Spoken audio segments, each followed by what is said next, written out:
പരിശുദ്ധാത്മാവേ വരണമേ, പരിശുദ്ധാത്മാവേ വരണമേ. അങ്ങയുടെ ഇഷ്ടദാസിയായ പരിശുദ്ധ കന്യകാമാതാവിന്റെ കന്യകാമാതാവിന്റെ വിമല ഹൃദയത്തിന്റെ ശക്തമായ മധ്യസ്ഥത വഴി ഞങ്ങളിൽ വന്ന് നിറയണമേ, ഞങ്ങളിൽ വസിക്കണമേ, ഞങ്ങളെ നയിക്കുകയും ചെയ്യണമേ. ഉച്ചത്തിലേറ്റില്ലാമോ? പരിശുദ്ധാത്മാവേ വരണമേ, അങ്ങയുടെ ഇഷ്ടദാസിയായ പരിശുദ്ധ കന്യകാമാതാവിന്റെ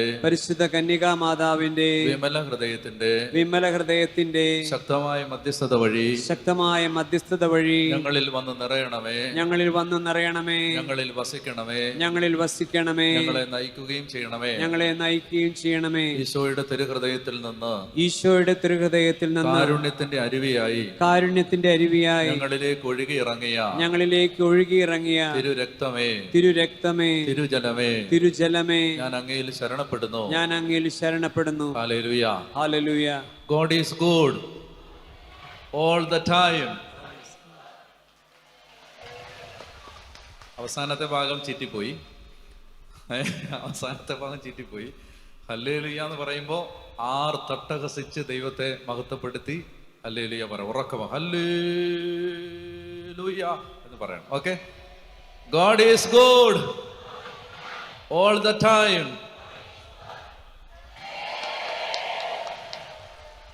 സങ്കീർത്തനങ്ങൾ 47:1. Praise the Lord. ഹല്ലേലൂയ. പ്രിയപ്പെട്ടവരെ, കർത്താവിൻ്റെ സന്നിധിയിൽ ദിവ്യകാരുണ്യ കോൺഗ്രസിൻ്റെ 2ാമത്തെ ദിവസത്തിലേക്ക് പ്രാർത്ഥനാപൂർവം നമ്മൾ കടക്കുകയാണ്. കർത്താവിന് നന്ദി പറയാം. ദൈവം തന്ന ഏറ്റവും വിലപ്പെട്ട ഒരു സമ്മാനം, ദൈവം തന്ന അമൂല്യമായ സമ്മാനം, ആ സമ്മാനമാണ് ദിവ്യകാരുണ്യം. അപ്പോൾ ആ സമ്മാനം സ്വീകരിക്കാൻ ഭാഗ്യം കിട്ടിയ നമുക്ക് ദൈവത്തിൻ്റെ കൃപയെ മഹത്വപ്പെടുത്താതിരിക്കാൻ തരമില്ല. ഇന്നലെ പറഞ്ഞതൊക്കെ ഓർമ്മയുണ്ടോ ആവോ? ഉണ്ട്. ബൈബിളിൽ എത്ര പ്രധാനപ്പെട്ട ഉടമ്പടികളുണ്ട്? ഏതൊക്കെയാണ്? ആദാമ്യ നോഹയുമായി ചെയ്ത, ഇബ്രഹാമുമായി സീനായി ഉടമ്പടി, ദാവീദിനോട് ചെയ്ത ഉടമ്പടി, ദിവ്യകാരുണ്യ ഉടമ്പടി. Very good. ഇപ്പൊ 3 വാക്കുകൾ പറഞ്ഞിരുന്നു ഇന്നലെ. Trust, worship, rest. ഹല്ലേലൂയ. മറന്നുപോയോ? ഇല്ല. അപ്പോ ആരാധിക്കാൻ ആവശ്യപ്പെട്ടത് വിശ്രമത്തിലേക്ക് നയിക്കാനാണ്. ഹല്ലേലൂയ. നമുക്ക് ദൈവം എല്ലാ തരം സുരക്ഷിതത്വവും നൽകി നമ്മെ അനുഗ്രഹിക്കാനാണ് ദൈവം നമ്മളോട് ആരാധിക്കാൻ ആവശ്യപ്പെട്ടത്. ഞാൻ ഈ അടുത്ത നാളുകളിൽ എനിക്കൊരു അനുഭവം ഉണ്ടായി ദിവ്യകാരുണ്യവുമായിട്ട് ബന്ധപ്പെട്ട്. ആ അനുഭവം എനിക്ക് ഡേറ്റൊക്കെ ഞാൻ മറന്നുപോയി. എന്നാൽ ഈ കഴിഞ്ഞ മാസമാണെന്ന് തോന്നുന്നു. കഴിഞ്ഞ മാസമാണോ ഒക്ടോബറാണോ ഓർക്കുന്നില്ല. ഓസ്ട്രേലിയ പോയെന്ന് ഒക്ടോബർ. അപ്പോൾ പിന്നെ ഡേറ്റ് ഞാൻ മറന്നുപോയി. ഏതോ ഒരു ദിവസം എനിക്ക് തിരുവനന്തപുരത്തു നിന്ന് രാത്രി 11:30 മലേഷ്യൻ എയർലൈൻസിൽ ഓസ്ട്രേലിയക്ക് പോകണം. തിരുവനന്തപുരത്തു നിന്ന് രാത്രി 11:30. തലേ ദിവസമായിട്ടും എൻ്റെ കയ്യിൽ പാസ്പോർട്ടില്ല. പിറ്റേ ദിവസം മുതൽ ഓസ്ട്രേലിയയിൽ ധ്യാനം തുടങ്ങാണ്. അപ്പോൾ പാസ്പോർട്ടില്ല. പാസ്പോർട്ട് എവിടെ കിടക്കുന്നതെന്നറിയാമോ? കാനഡ എംബസിയിൽ കിടക്കുക. അപ്പോൾ എൻ്റെ ട്രാവൽ ഏജന്റ് എന്നോട് പറഞ്ഞത്, ഈ പാസ്പോർട്ട് അയച്ചു കഴിഞ്ഞാൽ ഒരു 10 ദിവസം പരമാവധി അതിനുള്ളിൽ കിട്ടും എന്ന് പറഞ്ഞതുകൊണ്ടാണ് 10 അല്ല, ഒരു 20 ദിവസം മുന്നിൽ കണ്ട് ഞാൻ അതിനു മുമ്പ് കാനഡ എംബസിക്ക് പാസ്പോർട്ട് അയച്ചതാണ്. പക്ഷേ എൻ്റെ പാസ്പോർട്ട് തിരിച്ചു വന്നിട്ടില്ല. ഓസ്ട്രേലിയയിലെ ആളുകൾ അവധിയൊക്കെ എടുത്ത് 3 ദിവസത്തെ ധ്യാനത്തിന് വേണ്ടി ബുക്ക് ചെയ്ത് കാത്തിരിക്കുകയാണ്. ചെന്നില്ലെങ്കിൽ അവർ വിമാനം ബുക്ക് ചെയ്ത് ഇവിടെ വന്ന് എന്നെ തല്ലും. കാരണം നമ്മൾ പോകാമെന്ന് പറഞ്ഞിട്ട്, ഇപ്പം നാട്ടിലൊക്കെയാണ് പിന്നെ നമുക്ക് എങ്ങനെയും രക്ഷപ്പെടാം. വിദേശത്ത് അവരുടെ ജോലിയും മാറ്റിവെച്ച് എല്ലാം നേരത്തെ ലീവ് എടുത്ത് ബുക്ക് ചെയ്ത് പിന്നെ അങ്ങനെ ധ്യാനത്തിന് വരാൻ വേണ്ടി വെയിറ്റ് ചെയ്യുമ്പോൾ മാത്രമല്ല ചിലപ്പോൾ ലക്ഷക്കണക്കിന് രൂപ മുടക്കിയാണ് ഓഡിറ്റോറിയങ്ങൾ ബുക്ക് ചെയ്യുന്നത് ധ്യാനത്തിന് വേണ്ടി. അപ്പോൾ അതെല്ലാം അവരെ സംബന്ധിച്ച് വലിയ വലിയ സാമ്പത്തിക നഷ്ടത്തിലേക്ക് നയിക്കും. അവരെന്നെ ഇവിടെ വന്ന് തല്ലും. തല്ലിയില്ലെങ്കിലും അത് മോശമാണ്, പോവാതിരിക്കുന്നത്. എന്ത് ചെയ്യാൻ പറ്റും? പാസ്പോർട്ടില്ല. ഞാനിങ്ങനെ പലരോട് ആലോചിച്ചു, അന്വേഷിച്ചു, പാസ്പോർട്ട് ഇല്ലാതെ നമുക്ക് പോകാൻ പറ്റുമോ? അവർ പറഞ്ഞ് എന്ത് മണ്ടത്തരാണ് പറയുന്നത്, പാസ്പോർട്ട് ഇല്ലാതെ വിമാനത്തിൽ കയറ്റുമോ? പിന്നെ എന്താ വഴി? തലേന്നായിട്ടും ഇല്ല. അപ്പോഴാണ് ഞാൻ ഒരാളോട് വിളിച്ച് അന്വേഷിക്കുമ്പോൾ അയാൾ എന്നോട് പറഞ്ഞു, അച്ഛാ ആകെ ഒരു വഴിയേ ഉള്ളൂ, ഇനിയിപ്പോൾ ഒരു ദിവസമല്ലേ ഉള്ളൂ. ഈ ഒരു ദിവസം കൊണ്ട് ഡൽഹിയിലെ കാനഡ എംബസിയിൽ നിന്ന് അച്ഛൻ്റെ വിസ സ്റ്റാമ്പ് ചെയ്ത് അവരയച്ചാൽ പോലും അതിവിടെ വരില്ല. ഇനി കാനഡ എംബസിയിലാണ് കിടക്കുന്നത്. അവരെ അറിയിക്കാൻ എന്താ വഴി? അവരെ അറിയിക്കാൻ ഏക വഴി ഒരു മെയിൽ അയക്കുക. അന്നത്തെ അവസ്ഥയെന്ന് പറഞ്ഞാൽ മാസങ്ങൾ ആണ് കാനഡ എംബസി പ്രോസസ്സ് ചെയ്യാൻ എടുക്കുന്ന ടൈം. ഒരുപാട് അപേക്ഷകൾ കെട്ടിക്കിടക്കുകയാണ്. അതുകൊണ്ട് ഈ മെയിൽ അച്ഛൻ അയച്ചാൽ തന്നെ അവർ കാണുമെന്നുള്ളതിന് എന്താ ഉറപ്പ്? എനിക്കൊരു സമാധാനവും ഇല്ല. അപ്പം ഇന്ന് രാത്രിയാണ് എനിക്ക് പോകേണ്ടതെന്ന് വിചാരിക്കുക. ഇന്ന് രാവിലെ ബ്രദറും ഉണ്ട്, ഞാൻ ബ്രദറിനെയും കൂട്ടി ബാഗെല്ലാം എടുത്ത് രാവിലെ ഡൽഹിക്ക് പോയി. പോകുമ്പോൾ ഞാൻ ധ്യാനകേന്ദ്രത്തിലെ അച്ഛന്മാരോട് പറഞ്ഞു, കുർബാന അർപ്പിച്ചോളുക. ഒരിക്കലും അഴിയാത്ത കുരുക്കുകൾ വരുമ്പോൾ എൻ്റെ മുന്നിൽ ആ കുരുക്കഴിക്കാൻ എന്നെ സഹായിച്ചിട്ടുള്ളത് ബലി അർപ്പിക്കുക എന്നുള്ളതാണ്. ധ്യാനകേന്ദ്രത്തിലെ അച്ഛന്മാർക്ക് അതറിയാം. അതുകൊണ്ട് അവർ സമയമെടുത്ത് കുർബാന അർപ്പിക്കും. ചിലപ്പോൾ 2 മണിക്കൂർ, 3 മണിക്കൂർ, 4 മണിക്കൂർ, 5 മണിക്കൂർ, 6 മണിക്കൂറൊക്കെ എടുത്ത് കുർബാന അർപ്പിക്കും. ഇപ്പം ഞാൻ വെളുപ്പിന് ഡൽഹിക്ക് പോയി, അവർ കുർബാന തുടങ്ങി. ഡൽഹിക്ക് ചെന്നിട്ട് അപ്പോൾ ഞാൻ ഡൽഹി എയർപോർട്ടിൽ ചെന്ന് ഇറങ്ങുമ്പോൾ എനിക്കൊരു മെസ്സേജ് ഒരാൾ തന്നു, അച്ഛാ ഈ പേര് പറയാൻ കുഴപ്പമില്ലെന്ന് തോന്നുന്നു, ശശി തരൂർ MP, അദ്ദേഹത്തിന് ഈ വിദേശകാര്യവുമായിട്ട് എന്തോ ബന്ധമുണ്ട്. അപ്പോൾ അദ്ദേഹം ഇമെയിൽ അയച്ചാൽ ചിലപ്പോൾ പാസ്പോർട്ട് കിട്ടുമായിരിക്കും. ഇതെന്നോട് തലേന്നൊരാൾ പറഞ്ഞായിരുന്നു. അപ്പം അതനുസരിച്ച് ഞാൻ ശശി തരൂരിൻ്റെ സെക്രട്ടറിമാരെ എനിക്ക് പരിചയമുള്ള ആളുകൾ വഴി വിളിച്ചു. 2 പേരും എനിക്ക് ഉറപ്പ് തന്നു, ഇന്ന് തന്നെ ശശി തരൂരിനെ കൊണ്ട് മെയിൽ അയപ്പിക്കും. പിന്നെ ഞാൻ വിളിച്ചന്വേഷിച്ചപ്പോൾ അവർ പറഞ്ഞു മെയിൽ അയച്ചിട്ടുണ്ടെന്ന് പറഞ്ഞു. പാവം ഞാൻ അത് വിശ്വസിച്ചു. പിറ്റേ ദിവസം ഡൽഹി എയർപോർട്ടിൽ ചെന്ന് ഇറങ്ങുമ്പോൾ ഞാൻ ക്ലിമീസ് പിതാവിനെ വിളിച്ചു. അദ്ദേഹം വന്ന് റോമിലാണ്. ഞാൻ പിതാവിനോട് പറഞ്ഞു, പിതാവേ എനിക്കിന്ന് രാത്രി പോകേണ്ടതാണ്, പാസ്പോർട്ട് എൻ്റെ കയ്യിലില്ല, എനിക്ക് വേണ്ടി ഒന്ന് പ്രാർത്ഥിക്കണം. കൂടാതെ അങ്ങേക്ക് ശശി തരൂരുമായിട്ടൊരു അടുപ്പമുള്ളതായിട്ട് എനിക്കറിയാം, അദ്ദേഹത്തോടൊന്ന് പറയാമോ ഒരു മെയിൽ അയക്കാൻ? ഞാൻ ഓൾറെഡി അദ്ദേഹത്തിൻ്റെ സെക്രട്ടറിമാരെ കൊണ്ട് മെയിൽ അയപ്പിച്ചിട്ടുണ്ട്. എന്നാൽ പിതാവ് ഒന്ന് പറഞ്ഞാൽ അദ്ദേഹം ചിലപ്പോൾ വിളിക്കും. അപ്പോൾ പിതാവ് അദ്ദേഹം എവിടെയുണ്ടെന്ന് അന്വേഷിക്കാൻ എന്നോട് പറഞ്ഞു. ഞാൻ അന്വേഷിച്ചു. അങ്ങനെ അദ്ദേഹത്തെ പിതാവ് വിളിച്ചപ്പോൾ അദ്ദേഹം പിതാവിനോട് പറഞ്ഞു, ആരോട് പറയാനാണ് പിതാവേ, ആരോട് പറയാനാണ്? കാനഡ ഹൈക്കമ്മീഷണറെ ഇന്ത്യ പുറത്താക്കി, ഇന്ത്യൻ ഹൈക്കമ്മീഷണറെ കാനഡയും പുറത്താക്കി. ആരോട് പറയാനാണ്? ആരോടെ പറയണ്ടേ? അദ്ദേഹം പറഞ്ഞു, ആ പിതാവിൻ്റെ ആ അച്ഛനോട് പറഞ്ഞേക്കുക, ഇപ്പം പോവാൻ പറ്റില്ല. അപ്പം എന്നോട് പിതാവ് വിളിച്ചിട്ട് പറഞ്ഞു, അച്ഛാ അവരോട് പറഞ്ഞിട്ട് ഡേറ്റ് മാറ്റ്. അപ്പം ഇതാണ് അവിടുന്ന് എനിക്ക് കിട്ടിയ മെസ്സേജ്. അപ്പം നിങ്ങൾ മനസ്സിലാക്കിക്കോ, മാനുഷികമായിട്ട് ഇനി ഒരു വഴിയില്ല. ഇനി മനുഷ്യൻ്റെ കയ്യിലൂടെ ഇത് നടക്കില്ല. എന്നാൽ മൗണ്ട് കാർമൽ ധ്യാന കേന്ദ്രത്തിൽ വിശുദ്ധ കുർബാന നടന്നുകൊണ്ടിരിക്കുക. ഞാൻ ചുരുക്കി പറയാം, ഉച്ചയ്ക്ക് 2 മണിക്ക് കാനഡ എംബസിയിൽ നിന്ന് 5 കൊല്ലത്തേക്ക് കാനഡ വിസ അടിച്ച് എൻ്റെ പാസ്പോർട്ട് എൻ്റെ കൈ കിട്ടി. അന്ന് രാത്രി ഞാൻ ഓസ്ട്രേലിയക്ക് പോവുകയും ചെയ്തു. ഹല്ലേലൂയ. ഞാൻ പറയുന്നത്, ഏതഴിയാത്ത കുരുക്കും ബലിപീഠത്തിൽ അഴിയും. ഹല്ലേലൂയ. അപ്പോൾ ഒന്ന് എഴുന്നേറ്റ് നിന്നേ. നമുക്ക് കർത്താവിനെ ആരാധിക്കാം. ശക്തമായ ദൈവകൃപ ഇന്ന് വെളിപ്പെടാൻ വേണ്ടി കർത്താവേ, ദിവ്യകാരുണ്യത്തിലൂടെ നമുക്ക് മനുഷ്യൻ ചിന്തിക്കാത്ത വഴികൾ ദൈവം തുറക്കും. ദിവ്യകാരുണ്യത്തിലൂടെ ശക്തമായ വഴികൾ കർത്താവിൻ്റെ ആത്മാവ് തുറന്നു തരും. പരിശുദ്ധാത്മാവ് അതിശക്തമായ വാതിലുകൾ തുറന്നു തരും. ദൈവം സാധാരണക്കാരെ, എനിക്ക് ഡൽഹിയിൽ ദൈവം ആ വഴി തുറന്നത് ഒരു സാധാരണക്കാരനായ മനുഷ്യരിലൂടെ, ഒരു ഡ്രൈവറിലൂടെയാണ്. പറഞ്ഞേ ഹല്ലേലൂയ, പറഞ്ഞേ ഹല്ലേലൂയ.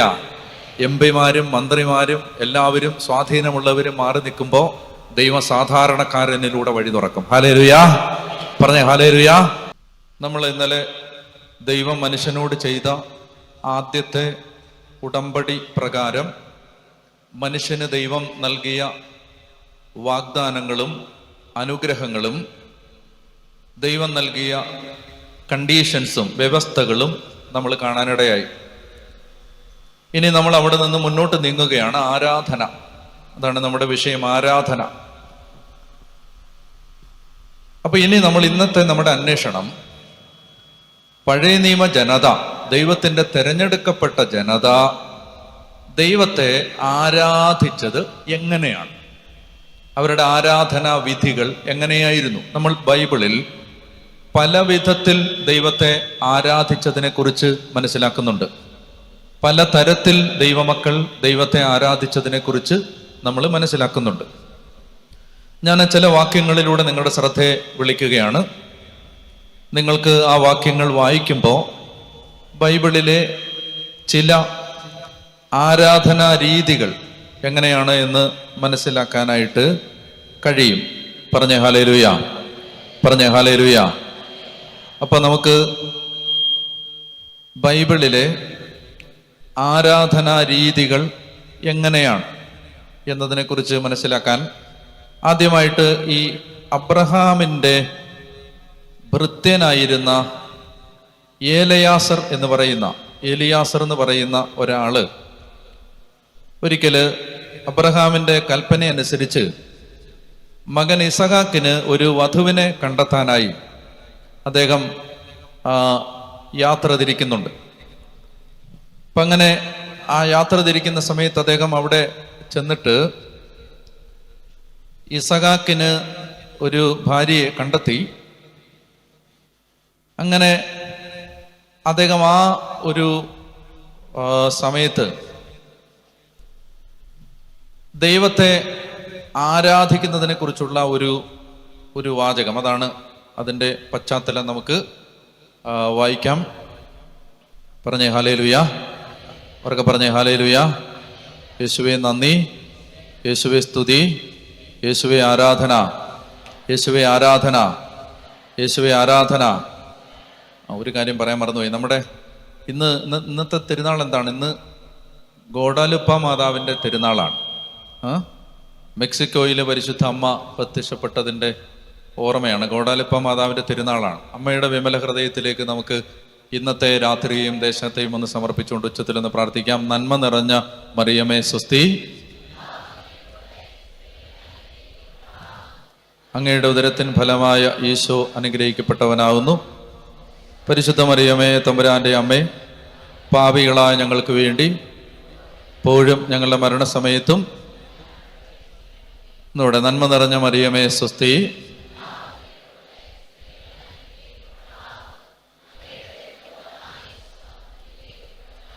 പരിശുദ്ധ മറിയമേ തമ്പുരാന്റെ അമ്മേ, പാപികളായ ഞങ്ങൾക്ക് വേണ്ടി മരണസമയത്തും നന്മ നിറഞ്ഞ മറിയമേ സ്വസ്തി.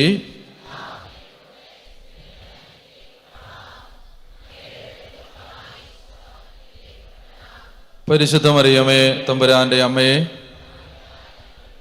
ഇപ്പോഴും ഞങ്ങളുടെ മരണസമയത്തും നന്മ നിറഞ്ഞ മറിയമേ സ്വസ്തി.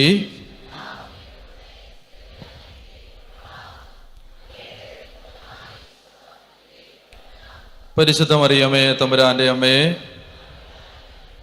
ഇപ്പോഴും ഞങ്ങളുടെ മരണസമയത്തും. ഹല്ലേലൂയ. അപ്പോ ഞാൻ പറഞ്ഞു വന്നത്, അബ്രഹാമിന്റെ ഭൃത്യൻ ഏലിയാസർ ഇസഹാക്കിന് ഒരു ഭാര്യയെ അന്വേഷിച്ച് അദ്ദേഹം അബ്രഹാമിന്റെ ജന്മനാട്ടിലേക്ക് പോവുകയും അബ്രഹാം ജീവിച്ചിരുന്ന നാട്ടിലേക്ക് പോവുകയും അവിടെ വെച്ച് അദ്ദേഹത്തെ ദൈവം അനുഗ്രഹിക്കുകയും ചെയ്യുമ്പോൾ അബ്രഹാം ദൈവത്തെ ആരാധിച്ചിരുന്ന പ്രകാരം ഏലിയാസർ ദൈവത്തെ ആരാധിക്കുന്നതിനെ കുറിച്ചൊരു വചനം നമുക്ക് വായിക്കാം. ഉൽപ്പത്തി അധ്യായം 24 വാക്യം 52. ജെനസിസ് 24:52. ഉൽപ്പത്തി 24:52. ഉറക്കെ വായിക്കാമോ? ഈ വാക്കുകൾ കേട്ടപ്പോൾ അബ്രാഹത്തിന്റെ ഭൃത്യൻ താണു വീണ് ദൈവത്തെ ആരാധിച്ചു. ഈ വാക്കുകൾ കേട്ടപ്പോൾ അബ്രാഹത്തിന്റെ ഭൃത്യൻ താണു വീണ് കർത്താവിനെ ആരാധിച്ചു. ഇനി പുറപ്പാട് പുസ്തകം, അടുത്തത് പുറപ്പാട് പുസ്തകം 3-ാമത്തെ അധ്യായം. പുറപ്പാട് പുസ്തകം 3-ാമത്തെ അധ്യായം, 4-ാമത്തെ അധ്യായം. മോശ ഈജിപ്ത് ദേശത്ത് ചെന്ന് ദൈവജനത്തെ ദൈവം വിടുവിക്കാൻ പോകുന്നു എന്ന് പറയുമ്പോൾ ദൈവജനം ദൈവത്തെ ആരാധിക്കുന്നതിനെ കുറിച്ചൊരു വചനം വായിക്കാം. പുറപ്പാട് 4-ാം അധ്യായം 31-ാം വാക്യം. എക്സോഡസ് 4:31. കർത്താവ് ഇസ്രായേൽ മക്കളെ സന്ദർശിച്ചിരിക്കുന്നുവെന്നും, ഉറക്കെ വായിക്കുക, അവരുടെ കഷ്ടതകൾ കണ്ടിരിക്കുന്നുവെന്നും കേട്ടപ്പോൾ അവൻ തല കുനിച്ച് അവിടുത്തെ ആരാധിച്ചു. അപ്പോ ആദ്യത്തേതില് താണു വീണ് ആരാധിച്ചു. ഇവിടെ നമ്മൾ കാണുകയാണ് അവർ തല കുനിച്ച് ദൈവത്തെ ആരാധിച്ചു. ഇനി നമുക്ക് സോളമൻ ദൈവത്തെ ആരാധിക്കുന്ന ഒരു വചനം വായിക്കാം. സോളമൻ ദൈവത്തെ ആരാധിക്കുന്ന വചനം.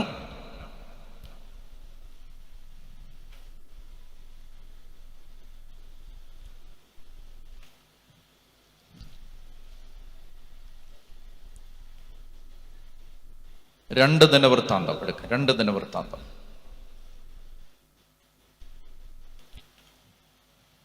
2 ദിനവൃത്താന്തം അധ്യായം 6. 2 Chronicles chapter 6. 2 ദിനവൃത്താന്തം അധ്യായം 6. 6-ാം അധ്യായത്തിൽ 12-ാമത്തെ വാക്യം. സോളമൻ ഇസ്രായേൽ സമൂഹത്തിന്റെ സാന്നിധ്യത്തിൽ കർത്താവിന്റെ ബലിപീഠത്തിന്റെ മുമ്പിൽ നിന്നുകൊണ്ട് കൈകൾ വിരിച്ചു പിടിച്ചു. കണ്ടോ? കൈകൾ വിരിച്ചു പിടിച്ചു. താണു വീണ് ആരാധിച്ചു, തലവണങ്ങി ആരാധിച്ചു, കൈകൾ വിരിച്ചു പിടിച്ച് പ്രാർത്ഥിച്ചു. ഇനി അടുത്ത വാക്യം. അങ്കണത്തിൽ 5 മുഴം നീളവും 5 മുഴം വീതിയും 3 മുഴം ഉയരവുമുള്ള ഒരു പീഠം ഓടുകൊണ്ടുണ്ടാക്കിയിരുന്നു. അതിന്റെ മുകളിലാണ് അവൻ നിന്നത്. ഇസ്രായേൽ സമൂഹത്തിന്റെ സാന്നിധ്യത്തിൽ മുട്ടുകുത്തി സ്വർഗത്തിലേക്ക് കൈകൾ ഉയർത്തി അവൻ ദൈവത്തെ ആരാധിച്ചു. ഹല്ലേലൂയ. അപ്പൊ ഇങ്ങനെ ദൈവത്തെ ആരാധിക്കുന്ന. ഇനി സങ്കീർത്തനം 100-ാം സങ്കീർത്തനം എടുക്കുക. സങ്കീർത്തനങ്ങൾ 100. പറഞ്ഞേ ഹല്ലേലൂയ, പറഞ്ഞേ ഹല്ലേലൂയ. സോറി, ഓക്കെ, 100 എടുക്കണ്ട, 95 എടുക്കുക. സങ്കീർത്തനം 95. സങ്കീർത്തനങ്ങൾ 95 6-ാമത്തെ വാക്യം. സങ്കീർത്തനങ്ങൾ 95 വാക്യം 6. വരുവിൻ, നമുക്ക് കുമ്പിട്ട് ആരാധിക്കാം, നമ്മെ സൃഷ്ടിച്ച കർത്താവിന്റെ മുമ്പിൽ മുട്ടുകുത്താം.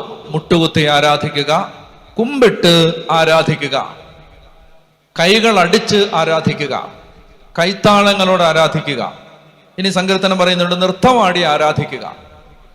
ഇങ്ങനെ പല ആരാധനാ രീതികൾ ഉണ്ടായിരുന്നു.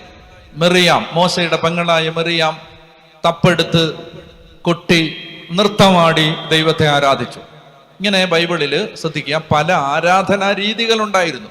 ഇനി അവര് കീർത്തനങ്ങൾ പാടി ദൈവത്തെ ആരാധിച്ചു. പൗലോസും ശീലാസും തടവറയിൽ കിടന്ന് കീർത്തനങ്ങൾ പാട്ടുപാടി ദൈവത്തെ ആരാധിച്ചു. ഈ ആരാധനാ രീതികളെല്ലാം ബൈബിളിൽ ഉണ്ടായിരിക്കുമ്പോൾ തന്നെ, കേൾക്കുന്നുണ്ടോ, ഈ പറഞ്ഞ ആരാധനാ രീതികൾ കൈയടിച്ച്, കൈ ഉയർത്തി, കൈ വിരിച്ച്, മുട്ടുകുത്തി, തലവണങ്ങി, താണുവീണ്, സാഷ്ടാംഗം പ്രണമിച്ച്, നൃത്തമാടി, കീർത്തനം പാടി, തപ്പുകൊട്ടി എല്ലാം ദൈവത്തെ ആരാധിക്കുമ്പോൾ തന്നെ ബൈബിളിലെ പ്രധാനപ്പെട്ട ആരാധനാ രീതി ഇതൊന്നും ആയിരുന്നില്ല.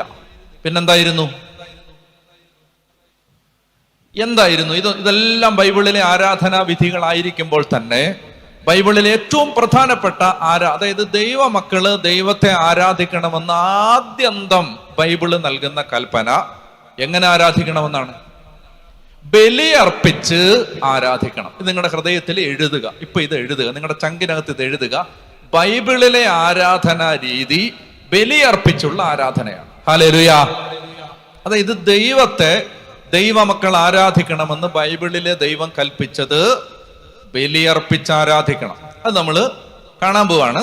ബലിയർപ്പിച്ചുള്ള ആരാധനാ രീതികൾ.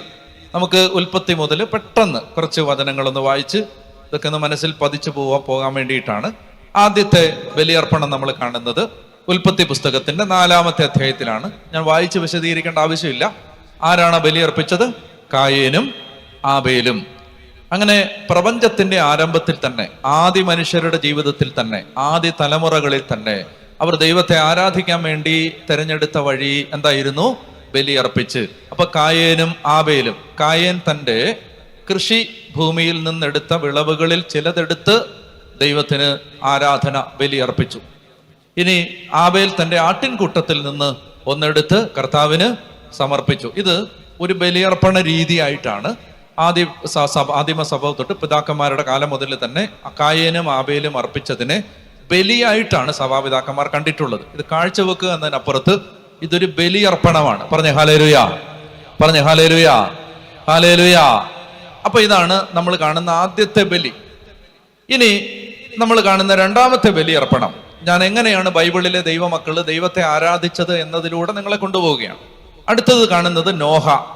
വായിക്കാം. ഉൽപ്പത്തി പുസ്തകം 8-ാം അധ്യായം 20-ാമത്തെ വാക്യം മുതൽ. Genesis 8:20 onwards. ഉറക്കെ വായിക്കുക. ഉൽപ്പത്തി 8:20 മുതൽ.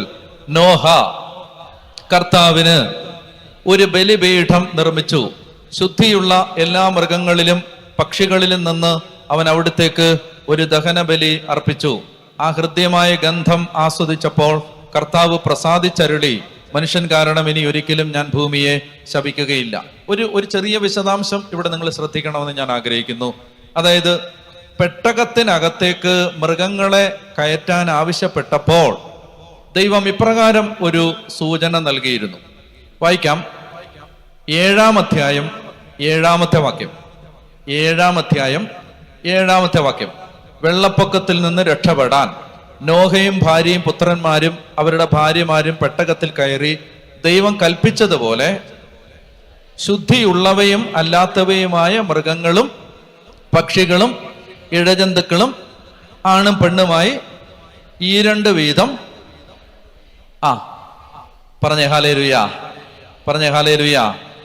അതായത് ഈ പെട്ടകത്തിനകത്തേക്ക് കയറ്റാനായിട്ട് ആവശ്യപ്പെട്ടപ്പോൾ കർത്താവ് എങ്ങനെയുള്ള മൃഗങ്ങളെയാണ്? ശുദ്ധിയുള്ളതും ശുദ്ധിയില്ലാത്തതുമായ മൃഗങ്ങളെയാണ് കയറ്റാനായിട്ട് ആവശ്യപ്പെട്ടത്. അപ്പൊ അതുകൊണ്ട് അതൊന്നുകൂടെ ഒന്ന് വായിക്കണം. 7-ാം അധ്യായത്തിന്റെ 2-ാമത്തെ വാക്യം ഒന്നുകൂടെ ഒന്ന് വായിക്കുക. ഭൂമുഖത്ത് അവയുടെ വംശം നിലനിർത്താൻ വേണ്ടി ശുദ്ധിയുള്ള സർവമൃഗങ്ങളിൽ നിന്ന് ആ ഡീറ്റെയിൽ ഒന്ന് ശ്രദ്ധിച്ചേ. ശുദ്ധിയുള്ള സർവമൃഗങ്ങളിൽ നിന്ന് ആണും പെണ്ണുമായി എത്ര ജോഡിയാ? 7 ജോഡി. ശുദ്ധി ഇല്ലാത്തതിൽ നിന്ന് ആണും പെണ്ണുമായി 1 ജോഡി. ഇതൊരു നമ്മൾ ശ്രദ്ധിക്കാതെ പോവാൻ ഇടയുള്ള ഒരു ഡീറ്റെയിൽ ആണ്. ശ്രദ്ധിക്കുക. അതായത് പെട്ടകത്തിനകത്തേക്ക് കയറ്റാൻ ആവശ്യപ്പെട്ടപ്പോ ദൈവം പറഞ്ഞു ശുദ്ധിയില്ലാത്ത മൃഗങ്ങളെല്ലാം 1 ജോഡി മതി, ശുദ്ധിയുള്ളതോ 7 ജോഡി. അതെന്തിനാ? ഈ പ്രളയം കഴിഞ്ഞ് പെട്ടകത്തിൽ നിന്ന് പുറത്തിറങ്ങുമ്പോ ബലി അർപ്പിക്കുന്നത് ഏത് മൃഗത്തെയാ? ശുദ്ധിയുള്ളതാണോ ശുദ്ധിയില്ലാത്തതാണോ? ബലി നടക്കാൻ വേണ്ടിയിട്ടാണ്, ബലി മുടങ്ങാതിരിക്കാൻ വേണ്ടിയിട്ടാണ്. ശുദ്ധിയുള്ളതിന് 7 ജോഡി. മനസ്സിലാവുന്ന പറയുന്നേ. അപ്പൊ അതുകൊണ്ടാണ് 20-ാമത്തെ വാക്യം, ഈ 8:20, ഉൽപ്പത്തി 8:20. നോഹ കർത്താവിന് ഒരു ബലിപീഠം നിർമ്മിച്ചു. ശുദ്ധിയുള്ള എല്ലാ മൃഗങ്ങളിലും പക്ഷികളിൽ നിന്ന് അവൻ അവിടത്തേക്ക് ഒരു ദഹനബലി അർപ്പിച്ചു. നന്നായിട്ട് ശ്രദ്ധിച്ചിരിക്കുക. അതായത് അപ്പോ പ്രളയം കൊണ്ട് ഭൂമി നശിപ്പിക്കപ്പെടുമ്പോൾ ദൈവം പറയുകയാണ് ബലി നിന്ന് പോകാൻ പാടില്ല, ബലി നിന്ന് പോകാതിരിക്കാൻ വേണ്ടി ശുദ്ധിയുള്ള മൃഗത്തെ 7 കെട്ടിക്കോണം. അപ്പൊ അതാണ് നമ്മൾ ബൈബിളിൽ കാണുന്ന 2-ാമത്തെ ബലി. ഇനി നമ്മൾ അടുത്ത ആളിലേക്ക് പോകുമ്പോൾ, അബ്രഹാമിലേക്ക് പോകുമ്പോൾ, അബ്രഹാം എങ്ങനെയാണ് ബലിപീഠം പണിത് ദൈവത്തെ ആരാധിച്ചത് നമുക്കതൊന്ന് വായിക്കാം. ഉൽപ്പത്തി പുസ്തകത്തിന്റെ 12-ാമത്തെ അധ്യായം 4 മുതൽ വായിക്കുക. ജനേസിസ് 12:4. ഉൽപ്പത്തി 12:4 മുതൽ. കർത്താവ് കൽപ്പിച്ചതനുസരിച്ച് അബ്രാം പുറപ്പെട്ടു. ലോത്തും അവനോടുകൂടെ യാത്ര തിരിച്ചു. ഹാരാൻ ദേശത്തോട് വിട പറഞ്ഞപ്പോൾ അബ്രാമിന് 75 വയസ്സ് പ്രായമായിരുന്നു. അബ്രാം ഭാര്യ സാറായിയെയും സഹോദരപുത്രൻ ലോത്തിനെയും കൂടെ കൊണ്ടുപോയി. ഹാരാനിൽ തങ്ങൾ നേടിയ സമ്പത്തും ആളുകളുമായി അവർ കാനാൻ ദേശത്തേക്ക് പുറപ്പെട്ട് അവിടെ എത്തിച്ചേർന്നു. അബ്രാം, ഉറക്കെ വായിക്കുക, ആ ദേശത്തിലൂടെ സഞ്ചരിച്ച് ഷെക്കേമിൽ എത്തിച്ചേർന്നു. മോറയുടെ ഓക്കുമരം വരെ എത്തി. അക്കാലത്ത് കാനാൻകാർ അവിടെ പാർത്തിരുന്നു. ഉച്ചത്തിൽ വായിക്കുക. കർത്താവ് അബ്രാമിന് പ്രത്യക്ഷപ്പെട്ട് അരുളി ചെയ്തു, ഈ നാട് നിന്റെ സന്തതികൾക്ക് ഞാൻ കൊടുക്കും. തനിക്ക് പ്രത്യക്ഷപ്പെട്ട കർത്താവിന് അബ്രാം അവിടെ ഒരു ബലിപീഠം പണിതു. നിങ്ങൾ നോക്കുക, ദൈവത്തിന്റെ തെരഞ്ഞെടുപ്പ് സ്വീകരിച്ച ഒരു മനുഷ്യൻ കർത്താവ് കാണിച്ച വഴികളിലൂടെ, പന്ഥാവിലൂടെ യാത്ര ചെയ്ത് മുന്നോട്ട് നീങ്ങുമ്പോ പോയ ഓരോ ഇടത്തും അയാൾ ഒരു കാര്യം മറന്നില്ല, അയാൾ അവിടെ ബലിപീഠം പണിതു. കാരണം ദൈവത്തെ ആരാധിക്കാൻ തെരഞ്ഞെടുക്കപ്പെട്ടവരുടെ ഹൃദയത്തിൽ ദൈവം നിക്ഷേപിച്ച ദൈവദത്തമായ, ദൈവ നിർദ്ദേശിതമായ മാർഗമായിരുന്നു ബലിയർപ്പിച്ച് ആരാധിക്കുക. അതുകൊണ്ട് അബ്രാം അവിടെ ബലിപീഠം പണിതു. അവിടെ നിന്ന് വായിക്കുക, വാക്യം 8. അവിടെ നിന്ന് അവൻ ബഥേലിന് കിഴക്കുള്ള മലമ്പ്രദേശത്തേക്ക് കടന്ന് അവിടെ ബഥേലിന് കിഴക്കും ആയിക്ക് പടിഞ്ഞാറുമായി താവളമടിച്ചു. അവിടെ ഒരു ബലിപീഠം പണിത് കർത്താവിന്റെ നാമം വിളിച്ചപേക്ഷിച്ചു. അവിടെ നിന്ന് അബ്രാം നെഗബിന് നേരെ യാത്ര തുടർന്നു. ഞാൻ ഒരു വിശദാംശം എനിക്കിവിടെ പറയാനുണ്ട്, ഞാൻ അതിലേക്ക് വരാം. 2-3 വാക്യങ്ങൾ കൂടെ വായിച്ചിട്ട്. ഉൽപ്പത്തി 13:17. ഉൽപ്പത്തി 13:17. എഴുന്നേറ്റ് ഉച്ചത്തിൽ, ഉൽപ്പത്തി ജനേസിസ് 13:17. എഴുന്നേറ്റ് ഈ ഭൂമിക്ക് നെടുകയും കുറുകയും നടക്കുക, അത് നിനക്ക് ഞാൻ തരും. അബ്രാം തന്റെ കൂടാരം മാറ്റി ഹെബ്രോണിലുള്ള മാമറയുടെ ഓക്കുമരങ്ങൾക്ക് സമീപം താമസമാക്കി. അവിടെ അവൻ കർത്താവിന് ഒരു ബലിപീഠം നിർമ്മിച്ചു. 15:7. ഉൽപ്പത്തി 15:7. അടുത്ത വായിക്കാം. ഉൽപ്പത്തി 15:7 വായിക്കാം. അവിടുന്ന് തുടർന്ന് അരുളി ചെയ്തു, ഈ നാട് നിനക്ക് അവകാശമായി തരാൻ വേണ്ടി നിന്നെ കൽദായരുടെ ഊരിൽ നിന്ന് കൊണ്ടുവന്ന കർത്താവാണ് ഞാൻ. അവൻ ചോദിച്ചു, ദൈവമായ കർത്താവ്, ഇത് സംഭവിക്കുമെന്ന് ഞാൻ എങ്ങനെ അറിയും? അപ്പൊ ദൈവം പറയാണ്, നീ ഒരു ബലി അർപ്പിക്ക്. അതിന്റെ ഡീറ്റെയിൽസ് ആണ് താഴോട്ട്. നീ ഒരു ബലി അർപ്പിക്ക്, അപ്പൊ ഞാൻ പറഞ്ഞു തരാം എങ്ങനെയാണ് ഇതെല്ലാം നടക്കാൻ പോകുന്നത്. ഇനി ഉൽപ്പത്തി 28:13. ഉൽപ്പത്തി 28:13. ഉൽപ്പത്തി 28:13. ഉൽപ്പത്തി 28:13. ഗോവണിയുടെ മുകളിൽ നിന്നുകൊണ്ട് കർത്താവ് അരുളി ചെയ്തു, ഞാൻ നിന്റെ പിതാവായ അബ്രാഹത്തിന്റെയും ഇസഹാക്കിന്റെയും ദൈവമായ കർത്താവാണ്. നീ കിടക്കുന്ന ഈ മണ്ണ് നിനക്കും നിന്റെ സന്തതികൾക്കും ഞാൻ നൽകും. നിന്റെ സന്തതികൾ ഭൂമിയിലെ പൂഴി പോലെ എണ്ണമറ്റവരായിരിക്കും. ഇനി വാക്യം 18. യാക്കോബ് അതിരാവിലെ എഴുന്നേറ്റ് തലയ്ക്ക് കീഴെ വെച്ചിരുന്ന കല്ലെടുത്ത് ഒരു തൂണായി കുത്തി നിർത്തി അതിന്മേൽ എണ്ണയൊഴിച്ചു. ബലിയർപ്പിച്ചു എന്നാണ്, ബലിയർപ്പിച്ചു, എണ്ണയൊഴിച്ചു. ഇനി 33. ഉൽപ്പത്തി 33:20. ഉൽപ്പത്തി 33:20. യാക്കോബാണ്, യാക്കോബ്. അവൻ അവിടെ ഒരു ബലിപീഠം പണിതു. അതിന് ഏൽ എലോഹൈ ഇസ്രായേൽ എന്ന് പേരിട്ടു. എന്നൊക്കെ പറഞ്ഞേ ഹല്ലേലൂയ, പറഞ്ഞേ ഹല്ലേലൂയ. ഇനി ഒരു 5-10 മിനിറ്റ് എനിക്കൊരു കാര്യം വിശദീകരിക്കാനുണ്ട്. ദയവായി എന്നെ ശ്രദ്ധിക്കുക. അതായത് എന്തിനാണ് പൂർവ്വപിതാക്കന്മാരെ വാഗ്ദത്ത നാട്ടിലേക്ക് അയക്കുമ്പോൾ ദൈവം എന്തിനാണ് അവരോട് ബലിപീഠം പണിയാൻ, ബലിയർപ്പിക്കാൻ അവരുടെ ഹൃദയത്തിൽ പ്രേരണ കൊടുത്തത്? എന്താണ് അതിന്റെ ലക്ഷ്യം? ഞാൻ ഈ നിങ്ങളെ കൊണ്ട് വായിപ്പിച്ച ഓരോ വചനഭാഗത്തും നിങ്ങൾ ശ്രദ്ധിച്ചെങ്കിൽ നിങ്ങൾ വായിച്ചിട്ടുണ്ടാവും. ഓരോ വചനഭാഗത്തും ദൈവം പറയുകയാണ്, ഈ നാട് നിനക്ക് ഞാൻ തരാൻ പോവാണ്, ഈ ദേശം നിനക്ക് ഞാൻ അവകാശമായി തരാൻ പോവാണ്. ദേശം അവകാശമായി തരാൻ പോകുന്നു എന്ന് പറയുമ്പോൾ ഈ ദൈവ മനുഷ്യര് അപ്പൊ തന്നെ ഒരു ബലി അർപ്പിച്ചു. ഈ കണക്ഷൻ നിങ്ങൾ കണ്ടായിരുന്നോ എന്ന് എനിക്ക് അറിഞ്ഞുകൂടാ. നമ്മൾ വായിച്ച ഓരോ സ്ഥലത്തും, ഉദാഹരണത്തിന് ഒന്നുകൂടെ ക്ലിയർ ആവണമെങ്കിൽ ഞാൻ 1-2 കാര്യം കൂടെ വായിപ്പിക്കാം. ഉൽപ്പത്തി 12:2. ഉൽപ്പത്തി 12:7 കർത്താവ് അബ്രാമിന് പ്രത്യക്ഷപ്പെട്ട് അരുളി ചെയ്തു, ഈ നാട് നിന്റെ സന്തതികൾക്ക് ഞാൻ, ഉൽപ്പത്തി 12:7 കർത്താവ് അബ്രാമിന് പ്രത്യക്ഷപ്പെട്ട് അരുളി ചെയ്തു, ഈ നാട് നിന്റെ സന്തതികൾക്ക് ഞാൻ കൊടുക്കും.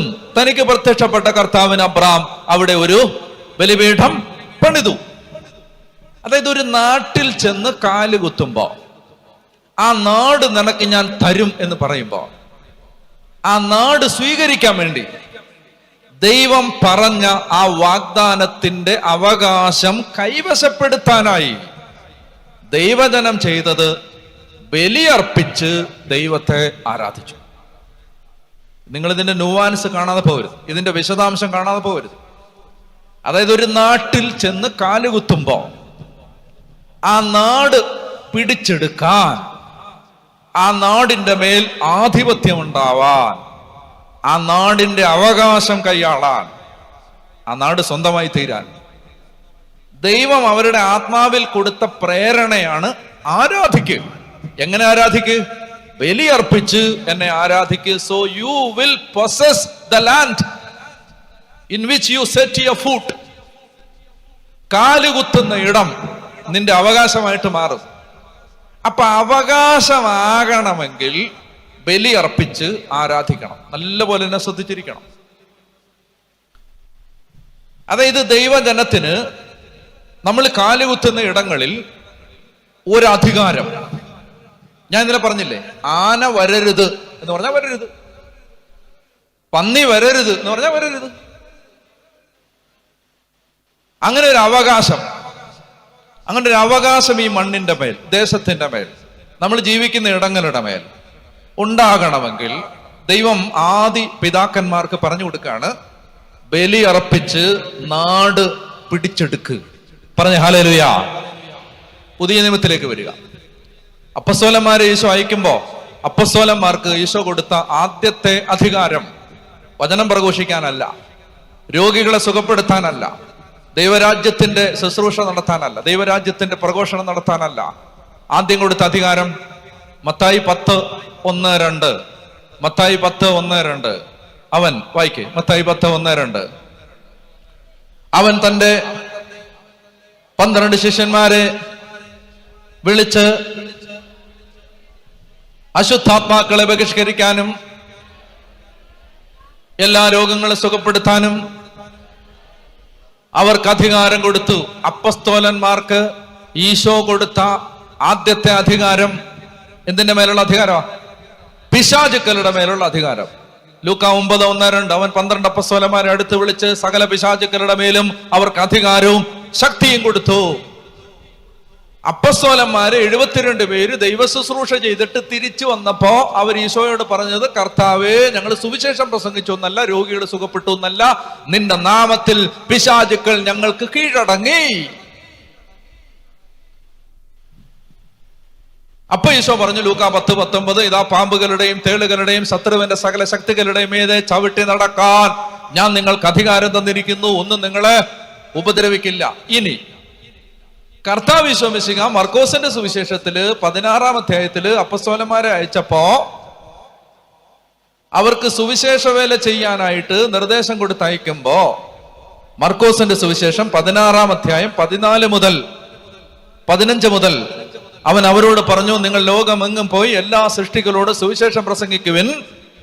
വിശ്വസിച്ച് സ്നാനം സ്വീകരിക്കുന്നവർ രക്ഷിക്കപ്പെടും, വിശ്വസിക്കാത്തവർ ശിക്ഷിക്കപ്പെടും. വിശ്വസിക്കുന്നവരോടുകൂടി അടയാളങ്ങൾ ഉണ്ടായിരിക്കും. അടയാളം നമ്പർ 1, അവർ എന്റെ നാമത്തിൽ പിശാചുക്കളെ ബഹിഷ്കരിക്കും.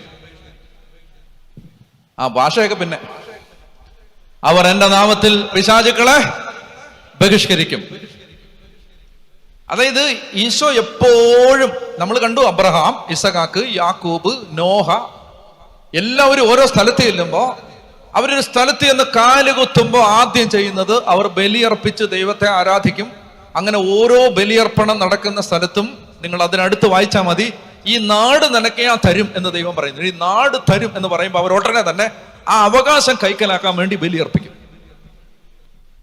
പുതിയ നിയമത്തിലേക്ക് വരുമ്പോൾ അപ്പസ്തോലന്മാരെ ഓരോ ദേശത്തേക്ക് അയക്കുമ്പോൾ ദൈവം അവർക്ക്, ഈശോ അവർക്ക് കൊടുത്ത അധികാരം പിശാചുക്കളുടെ മേലുള്ള അധികാരം. അതുകൊണ്ടാണ് മത്തായി 28:18 ഫൈനൽ കമ്മീഷൻ, അന്തിമ ദൗത്യം, അപ്പസ്തലന്മാർക്ക് ഉത്ഥാനത്തെ, സ്വർഗാരോഹണത്തിന്റെ തൊട്ടു മുമ്പ് ഈശോ കൊടുത്ത അന്തിമ നിർദ്ദേശത്തെ പറയുകയാണ്, സ്വർഗത്തിലും ഭൂമിയിലുമുള്ള എല്ലാ അധികാരവും എനിക്ക് നൽകപ്പെട്ടിരിക്കുന്നു.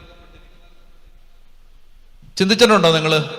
എന്തിനാണ് കർത്താവ് അപ്പസ്തോലന്മാരെ ഓരോ ദേശത്തേക്കും വിടുമ്പോ പിശാചുക്കളുടെ മേൽ അവർക്ക് അധികാരം കൊടുക്കുകയും നിങ്ങൾ പിശാചിനെ പുറത്താക്കും എന്ന് പറയുകയും എല്ലാ അധികാരവും എന്റെയാണ്, പിശാചിന്റെ അല്ല എന്ന് അവരെ ബോധ്യപ്പെടുത്തുകയും ഒക്കെ ചെയ്തത് എന്തിനാണ്?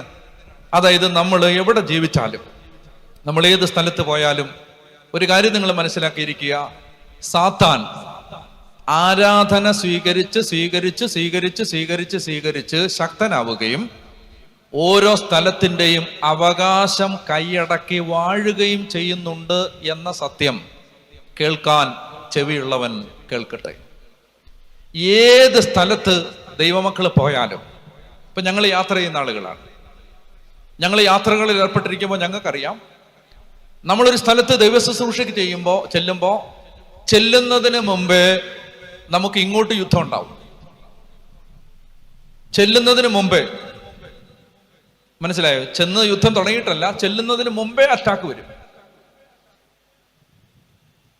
അതായത് നമ്മൾ കാണാത്ത ഒരു പൈശാചിക ലോകം, നമ്മൾ അറിയാത്ത ഒരു പൈശാചിക ലോകം, യോഹന്നാൻ പറയുന്നത് പോലെ ലോകം മുഴുവൻ ദുഷ്ടന്റെ അന്ധകാര വലയത്തിലായിരിക്കുന്ന വിധം ദൈവമക്കൾ കണ്ണു തുറന്ന് കാണണം. ഒരു അന്ധകാര ലോകം ഇവിടെ നിലനിൽക്കുന്നുണ്ട്, ഒരു അന്ധകാര ലോകം. നമ്മൾ പലപ്പോഴും ചിന്തിക്കും മനുഷ്യരാണ് നമ്മളെ എതിർക്കുന്നതെന്ന്. മനുഷ്യരല്ല, ഇതിന്റെ പിന്നിൽ ഒരു അന്ധകാര ലോകം നിപ്പുണ്ട്. പറഞ്ഞ ഹല്ലേലൂയ, പറഞ്ഞ ഹല്ലേലൂയ. അതായത് 1000 അനുഭവം ഞാൻ പറയാം, 1000 അനുഭവം. സാത്താനെ ബന്ധിക്കുമ്പോ പൈശാചിക ശക്തികൾ കീഴടങ്ങും. ഞാൻ ഒരു സിമ്പിൾ ആയിട്ടൊരു ഉദാഹരണം ഞാൻ പറയാം. സിമ്പിൾ എന്തെന്നറിയാം, ഞാൻ ഇപ്പോഴും ഒരു വികാരിയച്ഛനാണ്, ഇപ്പോഴും. അപ്പൊ എനിക്ക് പിതാവ് തന്ന പുതിയ പള്ളിയിലേക്ക് ഞാൻ പോകുമ്പോ, കോവിഡൊക്കെ കഴിഞ്ഞിട്ട് ചെല്ലുമ്പോ ആ ജനം എൻ്റെ അടുത്ത് പറഞ്ഞു, അച്ഛാ ഞങ്ങളുടെ പള്ളി അച്ഛൻ കണ്ടില്ലേ, അതിന്റെ ഗതികേട് എന്തെന്ന് വെച്ചാൽ ഞായറാഴ്ച മാത്രമേ ഉള്ളൂ വിശുദ്ധ കുർബാന. ശനിയാഴ്ച രാത്രി മഴയാണെങ്കിൽ ആ പള്ളിയിലെ സാക്രിസ്റ്റ്യൻ എന്നെ വിളിക്കും. എന്നെ വിളിച്ചിട്ട് ചോദിക്കും, രാവിലെ വിശുദ്ധ കുർബാന ഉണ്ടോ അച്ഛാ? ഞാൻ പറയാം, എന്നാ ഞായറാഴ്ചയല്ലേ, ഉണ്ടല്ലോ. അല്ല, ബലിപീഠം മുഴുവൻ നനഞ്ഞു, അൾത്താര മുഴുവൻ നനഞ്ഞു, പള്ളിക്കകത്ത് മുഴുവൻ വെള്ളമാണ്. കുർബാന ഉണ്ടെന്ന് പറയുമ്പോൾ വെളുപ്പിനെ ഈ മനുഷ്യൻ ചെന്ന് എല്ലാം തൂത്ത് തുടച്ച്, മഴ പെയ്യാതിരിക്കുകയാണെങ്കിൽ, മഴ പെയ്താൽ പിന്നെ കുർബാനയില്ല. ഇതാണ് അവസ്ഥ. ടാർപോളിൻ ഷീറ്റ് വലിച്ചു കിട്ടിയിട്ടുണ്ട് മേളില്, ഓടിന്റെ മേളിൽ കൂടെ. പക്ഷെ അതൊക്കെ വെള്ളം ഇറങ്ങും. അങ്ങനെ അതാണ് പള്ളി. അപ്പൊ അവരെൻ്റെ അടുത്ത് പറഞ്ഞു, അച്ഛാ നമുക്ക് പള്ളി വെക്കണം അച്ഛാ. ഞാൻ പറഞ്ഞു, പള്ളി വെക്കണം. പള്ളിക്ക് പ്ലാനൊക്കെ വരയ്ക്കണ്ടേ? പ്ലാനൊക്കെ വരച്ചിട്ടുണ്ട് അച്ഛാ. എന്നാ പ്ലാൻ അപ്രൂവ് ചെയ്ത് വാങ്ങിക്കണ്ടേ? ടൗൺ പ്ലാനിൽ നിന്ന് അപ്രൂവലും കിട്ടിയിട്ടുണ്ട് അച്ഛാ. ഞാൻ പറഞ്ഞു, എന്നാ പണിയാം, കാശും ഉണ്ടായിരിക്കും അല്ലേ. അപ്പൊ അവരെന്നോട് പറഞ്ഞു, ഉണ്ടച്ചാ 13,000 രൂപയുണ്ടെന്ന് പറഞ്ഞു. കൂലിപ്പണിക്കാരാണല്ല, പാവപ്പെട്ടവരാ. 13,000 രൂപ. പ്ലാനെല്ലാം എടുത്ത് ഞാൻ പരിശോധിച്ചപ്പോൾ ടോട്ടൽ എസ്റ്റിമേറ്റ് 65 ലക്ഷം, മൂലധനം 13,000. ഇപ്പൊ ഞാൻ ചോദിച്ചു, എന്നാ ഉദ്ദേശം നിങ്ങളുടെ? അതായത് ഇത് എങ്ങനെ പണിയാനാ? അപ്പൊ അവര് പറഞ്ഞു, അച്ഛാ ഞങ്ങളിങ്ങനെ ഇത് ചെയ്യന്താ, കൂപ്പൺ അടിക്കാം, പിന്നെ ഗാനമേള, ഇങ്ങനെയൊക്കെ പല പരിപാടികളുണ്ട്. ഞാൻ പറഞ്ഞു, എന്നെ ഒന്ന് സംസാരിക്കാൻ അനുവദിക്കാവോ? ഞാൻ പറയട്ടെ, എനിക്ക് ഒരു ദൈവത്തെ അറിയാം. നിങ്ങൾ വിശ്വസിക്കുമെന്ന് അറിഞ്ഞുകൂടാ, നൂലെ കെട്ടി ഇറക്കുന്ന ഒരു ദൈവം. എനിക്കങ്ങനെ ഒരു ദൈവത്തെ അറിയാം. അങ്ങനൊരു ദൈവത്തെ അറിയാവുന്നുണ്ട്, അറിവ് കിട്ടിയുണ്ട്. ഇനി ആരുടെ മുമ്പിലും നിങ്ങളെ ഞാൻ ഇങ്ങനെ വിടാൻ എനിക്ക് പറ്റില്ല. അതുകൊണ്ട് നമ്മൾ ഈ പള്ളി പണിക്ക് വേണ്ടി ഒരാളോടും സഹായം ചോദിക്കാൻ പോകണ്ടില്ല. അപ്പൊ അവര് ചോദിച്ചു, അപ്പൊ പള്ളി പണിയില്ലേ? പള്ളിപണിയുണ്ട്. എങ്ങനെയെന്നറിയാമോ? ഞാന് ദിവ്യകാരുണ്യം എഴുന്നള്ളിച്ച് വെക്കും. എന്നിട്ട് ഞാൻ പോവും. എനിക്ക് സമയമില്ല, ഞാൻ പോവും. നിങ്ങൾ ഇരിക്കണം ഈശോയുടെ അടുത്ത്. നിങ്ങൾ ഇരുന്നിട്ട് ഈശോയോട് പറയണം, ഈശോ, ഞങ്ങൾ കൂലിപ്പണിക്കാരാണ്, ഞങ്ങൾക്ക് നിവൃത്തിയില്ല. ഞങ്ങളുടെ അച്ഛൻ ഞങ്ങളോട് പറഞ്ഞിട്ടുണ്ട്, ആരുടെയും മുമ്പിൽ നാണം കെട്ട് നിൽക്കരുത്. ഞങ്ങൾക്ക് ചോദിക്കാൻ നീ മാത്രമേ ഉള്ളൂ. ഞങ്ങൾക്ക് പള്ളി പണിയാനുള്ളത് നീ തരണം. ഞാൻ ചുരുക്കി പറയാം, ഇങ്ങനൊക്കെ പറഞ്ഞാൽ തരും. അപ്പൊ തരാൻ തുടങ്ങി. പള്ളി പണിക്കുള്ള കാശ് തരാൻ തുടങ്ങി ദൈവം. പള്ളി പണി തുടങ്ങാൻ വേണ്ടി കല്ലിടാനായിട്ട് തുടങ്ങുമ്പോ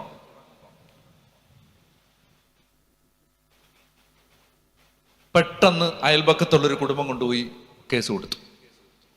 ഇവിടെ പള്ളി പണിയാൻ പറ്റില്ല. ഈ കുടുംബം അവിടെ വരുന്നതിന് മുമ്പേ ഉള്ള പള്ളിയാണിത്, ഈ പൊളിഞ്ഞു വീഴാൻ പോകുന്ന പള്ളി. ഇതിന് ശേഷമാണ് ഇവർ വന്നത്. ഇവർ പറയുകയാണ്, ഇവിടെ ഭയങ്കര ഇനി ബഹളമായിരിക്കും, ഇവിടെ ഒന്നും പള്ളി പണിയാൻ പറ്റില്ല. പലരും സംസാരിച്ചു, എല്ലാം പറഞ്ഞു, കേൾക്കുന്നില്ല. പഞ്ചായത്തിൽ കൊണ്ടുപോയി അവർ കേസ് കൊടുത്തു. അപ്പൊ വികാരിച്ചനായി എന്നെ പഞ്ചായത്തിൽ വിളിച്ചു. ഞാൻ അവിടെ ചെന്നപ്പോ എന്നോട് അവിടെയുള്ള ആ കാര്യങ്ങൾ പരിഹരിക്കുന്ന ഒരു ബോഡിയുണ്ട് പഞ്ചായത്തിൽ. ആ പഞ്ചായത്തിലെ ആ ഉദ്യോഗസ്ഥ എന്നോട് പറഞ്ഞു, ഫാദർ, നിങ്ങളുടെ ഭാഗത്ത് ശരിയുണ്ടെന്ന് എനിക്കറിയാം, പക്ഷെ ഇങ്ങനെ ഒരാൾ ഒബ്ജക്ഷൻ പറഞ്ഞാൽ നമുക്കതിനെ ഗൗരവമായിട്ട് എടുക്കാതിരിക്കാൻ പറ്റില്ല.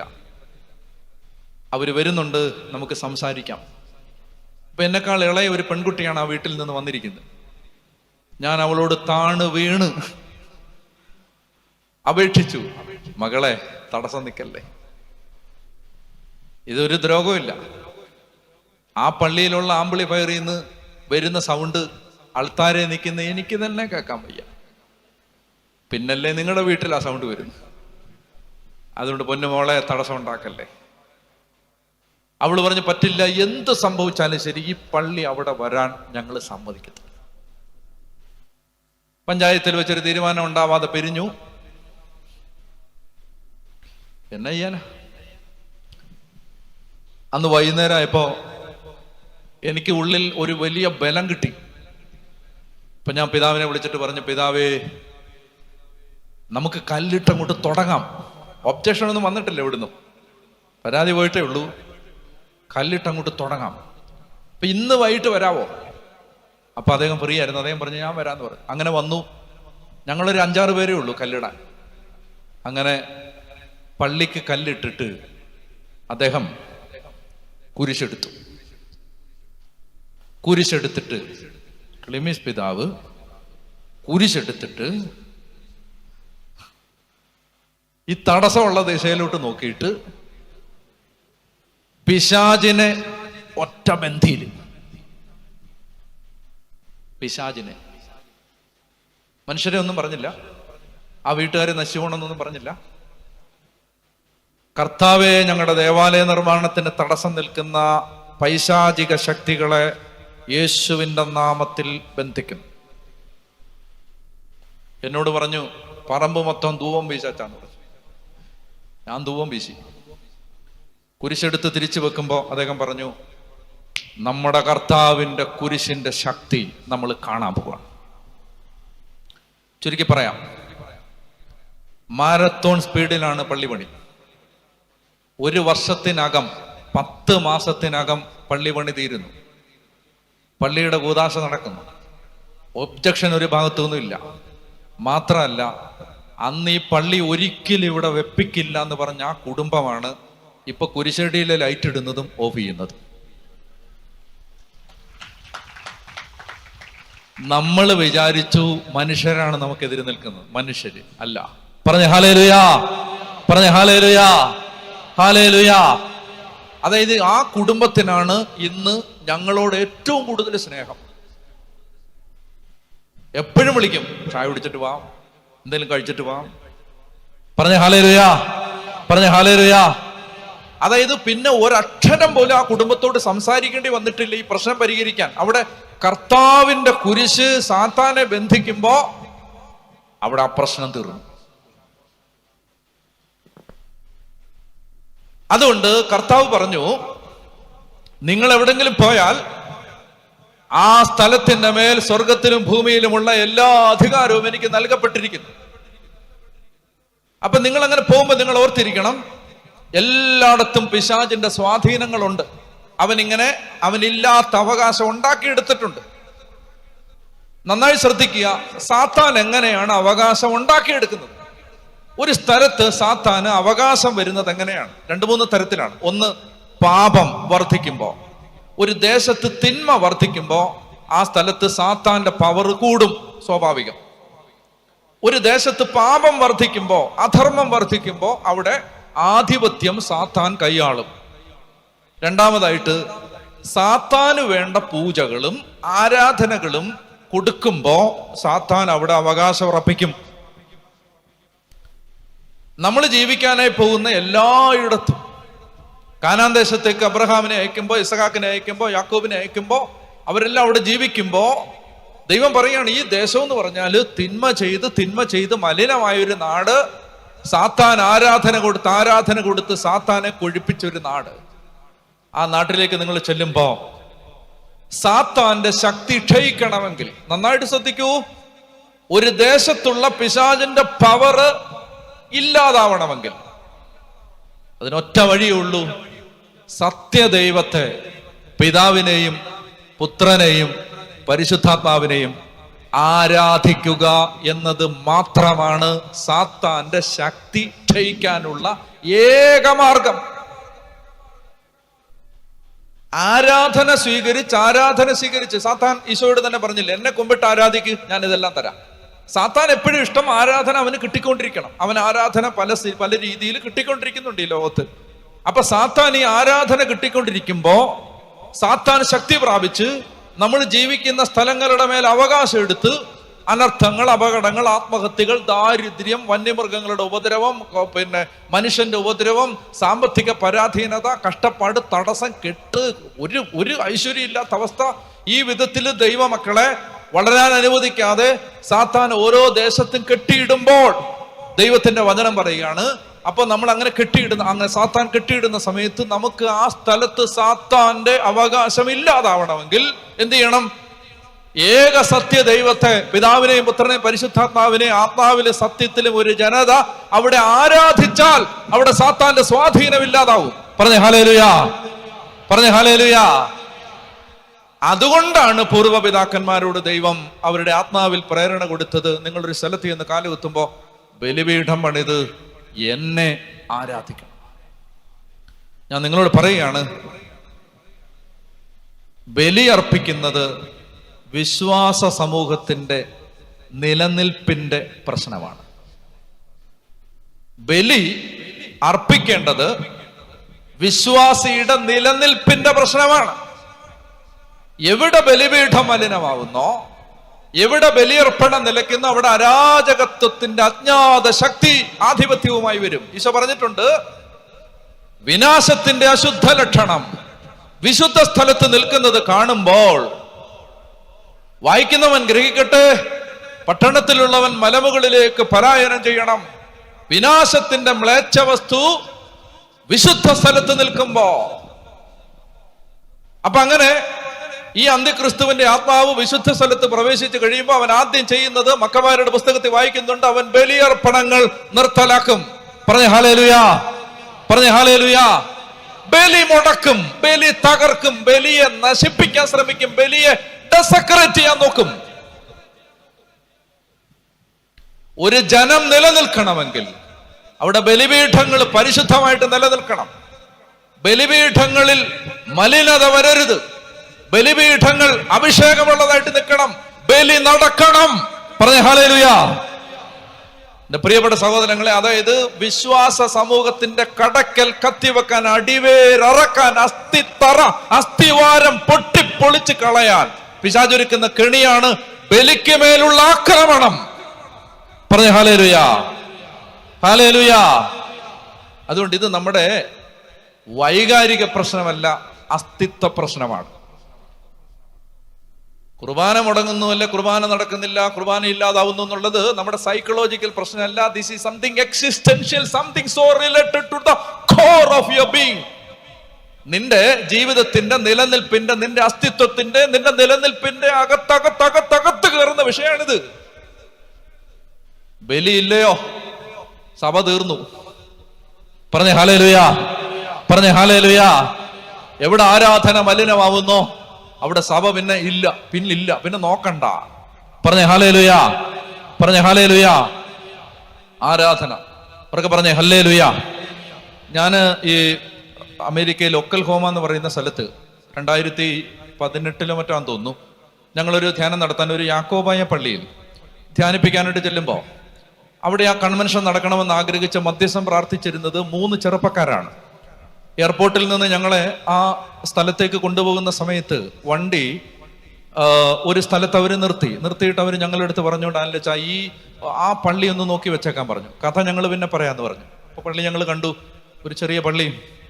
എന്നിട്ട് വണ്ടി മുന്നോട്ടെടുത്തപ്പോ ആ ചെറുപ്പക്കാരിൽ ഒരാൾ ഞങ്ങളോട് പറഞ്ഞു, അച്ഛാ ഞങ്ങൾ ആ ആരാധന ചാപ്പലിലിരുന്നാണ് അച്ഛൻ്റെ ധ്യാനം ഇവിടെ വരണമെന്ന് പറഞ്ഞു മധ്യസ്ഥം പ്രാർത്ഥിച്ചുകൊണ്ടിരുന്നത്.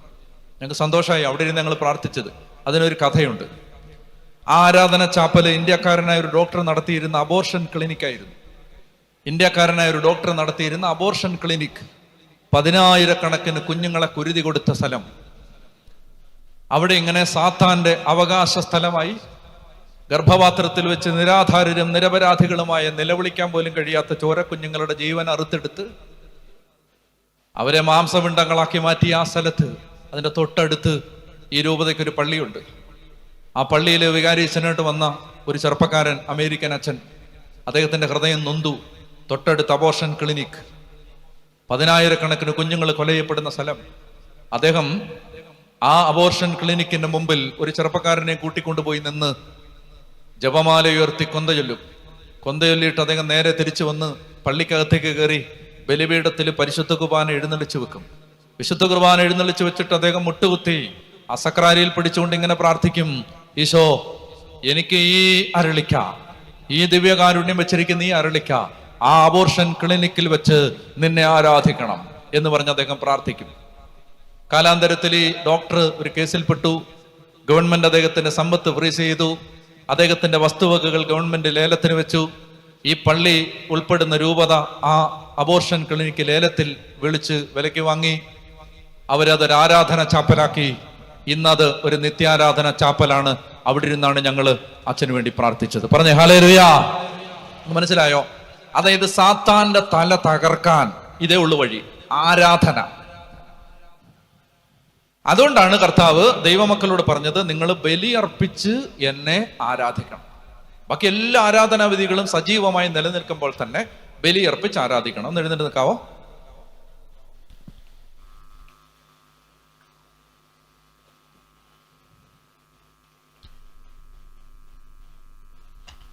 ദേശത്തിന്റെ മേലുള്ള അന്ധകാരം മാറാൻ, ദേശത്ത് പരിശുദ്ധാത്മാവിന്റെ ശക്തി വെളിപ്പെടാൻ ഞാനൊരു കാര്യം കൂടെ നിങ്ങളോട് പറയട്ടെ.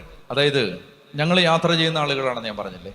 നമ്മൾ ഓരോ സ്ഥലത്ത് യാത്ര ചെയ്ത് ഒരു സ്ഥലത്ത് നിന്ന് മറ്റൊരു സ്ഥലത്തേക്ക് ചെല്ലുമ്പോൾ ബലി നടക്കുന്ന സ്ഥലങ്ങൾ, ദേവാലയമുള്ള സ്ഥലങ്ങൾ, അവിടെ മൊത്തം അന്തരീക്ഷം മാറും. അതായത് നമ്മൾ കുർബാനയില്ലാത്ത, പള്ളിയില്ലാത്ത, വിശ്വാസികളില്ലാത്ത ഒരു സ്ഥലത്ത് നിന്ന് വിശ്വാസികൾ ഒരുപാടുള്ള, പ്രാർത്ഥനയുള്ള, ആരാധനയുള്ള ഒരു സ്ഥലത്തേക്ക് വരുമ്പോൾ ഞങ്ങൾക്കറിയാം അന്തരീക്ഷം മൊത്തം മാറും. ചില സ്ഥലങ്ങളിൽ പോയാൽ ഉറങ്ങാൻ പറ്റില്ല. രാത്രി മുഴുവൻ ഉറങ്ങാതെ കിടക്കും, ഉറങ്ങാൻ പറ്റില്ല. ശരീരം മുഴുവൻ ഈ അലച്ചിലിന്റെ ക്ഷീണവും വേദനയും അസ്വസ്ഥതയാണെങ്കിലും ഒരു മിനിറ്റ് ഉറക്കം വരില്ല. എന്നാൽ ദൈവാരാധനയുള്ള സ്ഥലങ്ങളിലേക്ക് വരുമ്പോൾ നന്നായിട്ട് ഉറങ്ങും. വ്യത്യാസമുണ്ട്, അന്തരീക്ഷം മാറും. പ്രിയ മക്കളെ, അതുകൊണ്ട് നമ്മൾ കർത്താവിന്റെ മുമ്പിൽ ഈ സമയത്ത് ഒരു കാര്യം, ഈ കേട്ട വചനത്തിന്റെ വെളിച്ചത്തിൽ പറയുകയാണ്, ദൈവമേ, ബലിപീഠങ്ങൾ ഒരിക്കലും മലിനമാകാൻ ഇടയാവരുത്. കർത്താവെ, ബലി മലിനമാകരുത്. ബലിയെ നിസ്സാരമായിട്ട് കാണാൻ ഇടയാവരുത്. ബലിപീഠത്തെ ഗൗരവമായെടുക്കുന്ന ഒരു തലമുറ ഈ ദേശത്ത്, ഈ നാട്ടിൽ എഴുന്നേൽക്കണം. കർത്താവിനെ പൂജ്യമായി ആരാധിക്കാൻ, ബലിയിൽ ആരാധിക്കാൻ ഹൃദയത്തുറവിയുള്ള ഒരു തലമുറ ഈ ദേശത്ത് എഴുന്നേൽക്കണം. കരങ്ങൾ ഉയർത്താം, കണ്ണടയ്ക്കാം, ആരെയും ശ്രദ്ധിക്കരുത്. കണ്ണടച്ചൊരു 10-20 പേര് നമ്മുടെ സ്വരം കേൾക്കട്ടെ. സ്വരം ഉയർത്തി സ്തുതിക്കുന്നു. Hallelujah, hallelujah, hallelujah. സ്തുതിക്കുന്നു, സ്തുതിക്കുന്നു, സ്തുതിക്കുന്നു, സ്തുതിക്കുന്നു, സ്തുതിക്കുന്നു, സ്തുതിക്കുന്നു, സ്തുതിക്കുന്നു, സ്തുതിക്കുന്നു. പോരാ പോരാ, ഉറക്കെ സ്തുതിച്ച് സ്തുതിക്കട്ടെ. ദേശം മുഴുവനിലേക്ക്, കിഴക്ക് പടിഞ്ഞാറ് തെക്ക് വടക്ക് 4 ദിക്കുകളിലേക്ക് കൃപാവരത്തിന്റെ വലിയ പ്രവാഹം ഒഴുകിയിറങ്ങട്ടെ. ബലിപീഠങ്ങളിൽ നിന്ന് അഭിഷേകം ഒഴുകിയിറങ്ങട്ടെ. ഈ ദേശത്തുള്ള അനേകായിരം ദേവാലയങ്ങളിൽ നിന്ന്, ബലിപീഠങ്ങളിൽ നിന്ന് ഇന്നോളം അർപ്പിച്ച ലക്ഷക്കണക്കിന് കോടിക്കണക്കിന് കുർബാനകളുടെ യോഗ്യതകൾ ഈ പന്തലിലേക്കും ഈ ദേശത്തേക്കും ഒഴുകിയിറങ്ങട്ടെ. സർവശക്തന്റെ ശക്തി ഈ ദേശത്ത് വ്യാപരിക്കട്ടെ. കണ്ണീര് തുളയ്ക്കുന്ന ദൈവത്തിന്റെ കരം വെളിപ്പെടട്ടെ. മുറിവുകൾ ഉണങ്ങട്ടെ. യേശുവിന്റെ അധികാരമുള്ള നാമത്തിൽ രോഗികൾ സൗഖ്യം പ്രാപിക്കട്ടെ. തളർവാദ രോഗികൾ എഴുന്നേൽക്കട്ടെ. അന്ധരുടെ കണ്ണുകൾ തുറക്കപ്പെടട്ടെ. ബദിരന്റെ കാതുകൾ തുറക്കപ്പെടട്ടെ. മൂകന്റെ നാവ് സ്വതന്ത്രമാവട്ടെ. മുടന്തൻ മാനിനെ പോലെ കുതിച്ചു പായട്ടെ. കെട്ടപ്പെട്ട മനുഷ്യര് കെട്ടഴിക്കപ്പെട്ട് സ്വാതന്ത്ര്യത്തോടെ എഴുന്നേറ്റ് ദൈവത്തെ സ്തുതിക്കാൻ ഇടയാവട്ടെ. ആരാധിക്കാനാവാതെ സാത്താൻ കെട്ടിയിട്ട ജീവിതങ്ങൾ സ്വതന്ത്രമാവട്ടെ. ആത്മാവിൽ കെട്ടപ്പെട്ട ചങ്ങലകൾ അഴിയട്ടെ. അഭിഷേകത്തിന്റെ കാറ്റാഞ്ഞടിക്കട്ടെ. ഉച്ചത്തിൽ വിളിക്കുന്ന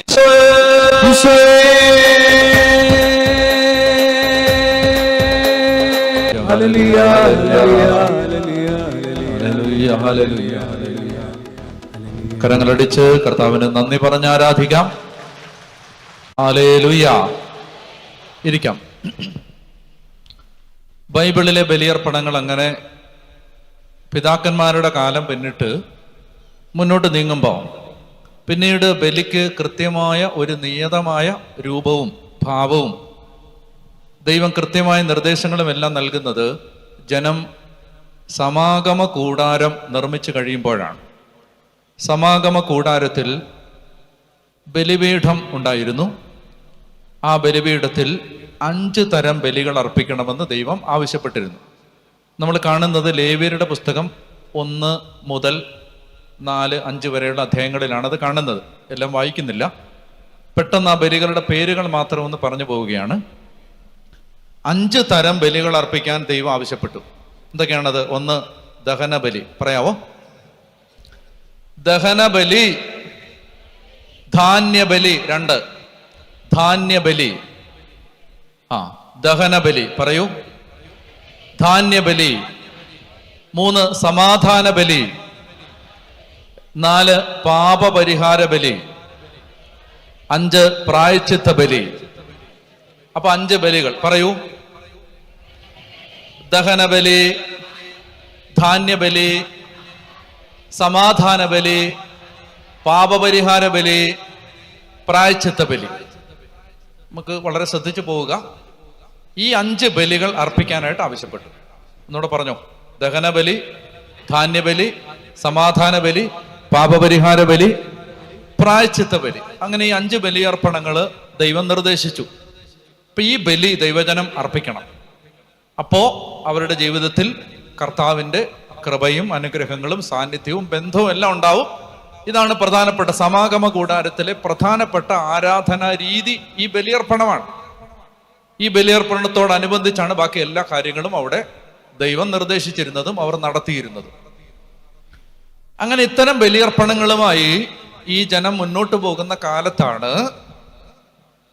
BC 587 ബാബിലോൺ രാജാവായിരുന്ന നെബൂഖദ്നേസർ ഇസ്രായേൽ ആക്രമിക്കുകയും ദേവാലയം അഗ്നിക്കിരയാക്കുകയും ചെയ്തു. ദേവാലയം കത്തിച്ച് ചാമ്പലാക്കി. ബലിപീഠം കത്തി നശിച്ചു. ദേവാലയം നശിച്ചു. ദേവാലയത്തിന്റെ മതിലുകൾ തകർന്നു വീണു. ജനം പ്രവാസികളായി ബാബിലോണിലേക്ക് നാട് കടത്തപ്പെട്ടു. പിന്നീട് അടുത്ത 70 വർഷം അവരുടെ ജീവിതത്തിൽ ബലിയർപ്പണങ്ങളില്ല. പ്രവാസത്തിന് ശേഷം അവർ മടങ്ങിയെത്തി. അവർ മടങ്ങിയെത്തിയത് പ്രധാനമായും 4-5 നേതാക്കന്മാരുടെ നേതൃത്വത്തിലാണ്. യസ്ര, നെഹമിയ, സെറുബാബേൽ, യഹോഷാഫാത്ത്, പ്രവാചകന്മാരായ സക്കറിയ, ഹഗ്ഗായി. അപ്പൊ ഈ പ്രവാചകന്മാര്, ഈ നേതാക്കന്മാര്, സെറുബാബേലിനെ പോലെയുള്ള നേതാക്കന്മാര്, യസ്രായെ പോലെയുള്ള നിയമജ്ഞന്മാര്, നെഹമിയെ പോലെയുള്ള നേതാക്കന്മാർ, ഇവരെല്ലാവരും ചേർന്ന് ഈ ജനത്തെ വാഗ്ദത്ത നാട്ടിലേക്ക് മടക്കി കൊണ്ടുവന്നു. മടങ്ങി എത്തിക്കഴിയുമ്പോൾ ഇവരാദ്യം ചെയ്യുന്നത് സെറൂബാബേലിന്റെ നേതൃത്വത്തിൽ ഇവർ ദേവാലയം വീണ്ടും പണിതു. അതിനെ രണ്ടാം ടെമ്പിൾ, സെക്കൻഡ് ടെമ്പിൾ എന്നാണ് വിളിക്കുന്നത്. രണ്ടാമത്തെ ദേവാലയം. സോളമൻ പണിത ദേവാലയം കത്തി നശിച്ചു, രണ്ടാമത്തെ ദേവാലയം പണിതു. ഈ രണ്ടാമത്തെ ദേവാലയം അവർ പ്രതിഷ്ഠിച്ചു. പ്രതിഷ്ഠിച്ച ആ തിരുനാളിന്റെ പേരാണ് ഹാനൂക്ക ഫെസ്റ്റിവൽ അഥവാ ദേവാലയത്തിന്റെ പ്രതിഷ്ഠാ തിരുനാൾ. യോഹന്നാന്റെ സുവിശേഷത്തിലേക്ക് വരുമ്പോൾ നമ്മൾ 10-ാമത്തെ അധ്യായത്തിലൊക്കെ കാണുന്നുണ്ട് ദേവാലയത്തിന്റെ പ്രതിഷ്ഠാ തിരുനാൾ, dedication feast, feast of dedication. അപ്പൊ അത് അവർ രണ്ടാമത്തെ ദേവാലയം പ്രതിഷ്ഠിച്ചതിന്റെ തിരുനാളാണ്. അങ്ങനെ ആ ദേവാലയത്തിൽ വീണ്ടും ബലിയർപ്പണങ്ങൾ തുടർന്നു. അങ്ങനെ കാലം വീണ്ടും മുന്നോട്ട് നീങ്ങി. പിന്നീട് സിറിയ രാജാവായിരുന്ന അന്തിയോക്കസ് എപ്പിഫാനസ് എന്ന് പറയുന്ന രാജാവ്, ആ രാജാവിന്റെ കാലത്ത് ഇസ്രായേൽ വീണ്ടും ആക്രമിക്കപ്പെട്ടു. ദേവാലയത്തിൽ വിനാശത്തിന്റെ മ്ലേച്ഛ വസ്തു പ്രതിഷ്ഠിക്കപ്പെട്ടു. വിജാതീയ ദേവന്റെ വിഗ്രഹം ദേവാലയത്തിന്റെ പ്രധാന ബലിപീഠത്തിനരികെ സ്ഥാപിക്കപ്പെട്ടു. ദേവാലയത്തെ ബ്രോത്തൽ ഹൗസാക്കി മാറ്റി, വേശ്യാലയമാക്കി മാറ്റി. ദേവാലയത്തില് പന്നിമാംസം വിൽക്കുന്ന കച്ചവടം തുടങ്ങി. അങ്ങനെ എല്ലാ അർത്ഥത്തിലും ദേവാലയത്തെ ഡെസക്രേറ്റ് ചെയ്തു, മലിനമാക്കി. മക്കബായരുടെ കാലത്ത് യൂദാസിന്റെ നേതൃത്വത്തില് യൂദാസിന്റെ നേതൃത്വത്തിൽ അവരിങ്ങനെ വീണ്ടും, ഞാൻ പ്രതിഷ്ഠാ തിരുനാൾ പറഞ്ഞത് ഈ കാലത്താണ്, ഞാൻ നേരത്തെ പറഞ്ഞ് മാറിപ്പോയതാണ്. എസ്രാ നെഹമ്യായുടെ കാലത്ത് ദേവാലയം രണ്ടാമത് പ്രതിഷ്ഠിച്ചു. അപ്പോ അവർക്ക് അതിനുശേഷം ഈ യൂദാസിന്റെ കാലത്ത് വീണ്ടും അന്തിയോക്കസ് എപ്പിഫാനസിന്റെ കയ്യിൽ നിന്ന് ദേവാലയം പിടിച്ചെടുത്ത് പ്രതിഷ്ഠിച്ചതാണ് പ്രതിഷ്ഠാ തിരുനാൾ, ഹാനൂക്ക ഫെസ്റ്റിവൽ. അപ്പോ അങ്ങനെ ദേവാലയം വീണ്ടും മൂന്നാമതും അവർ ദേവാലയത്തെ കർത്താവിന് സമർപ്പിച്ച് അവിടെ ബലിയർപ്പണങ്ങൾ ആരംഭിച്ചു. അപ്പൊ അവിടെ എല്ലാം ഈ 5 ബലികളാണ് ദേവാലയത്തിൽ നടന്നുകൊണ്ടിരിക്കുന്നത്. അങ്ങനെ ബലിയർപ്പണങ്ങൾ തുടർന്ന് വരികയാണ്. അവിടെയാണ് നമുക്കറിയാം ഈശോയുടെ കാലം എത്തുന്നത്.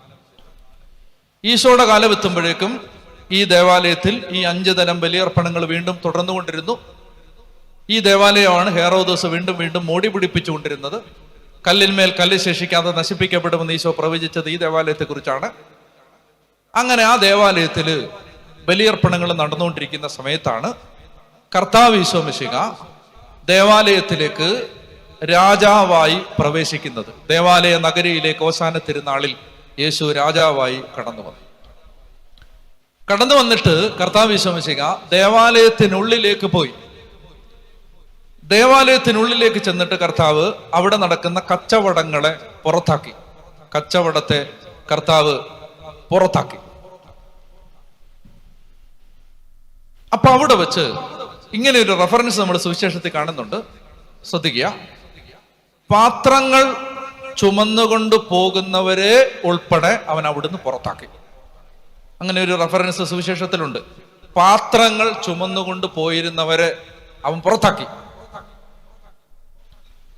അതിനെക്കുറിച്ച് ബൈബിള് വ്യാഖ്യാനിക്കുന്നവർ പറയുന്നത്, ബലിയർപ്പണത്തിനുള്ള സാധനങ്ങളുമായി പാത്രങ്ങൾ ചുമന്ന് ബലിയർപ്പിക്കാൻ വേണ്ടി പോയിരുന്ന ആളുകളെ അവൻ പുറത്താക്കി എന്ന് പറഞ്ഞാൽ, കുറച്ചൊരു സമയത്തേക്കെങ്കിലും നിരന്തരമായി ദേവാലയത്തിൽ നടന്നുകൊണ്ടിരുന്ന ബലിയർപ്പണങ്ങളെ യേശു സ്റ്റോപ്പ് ചെയ്തു.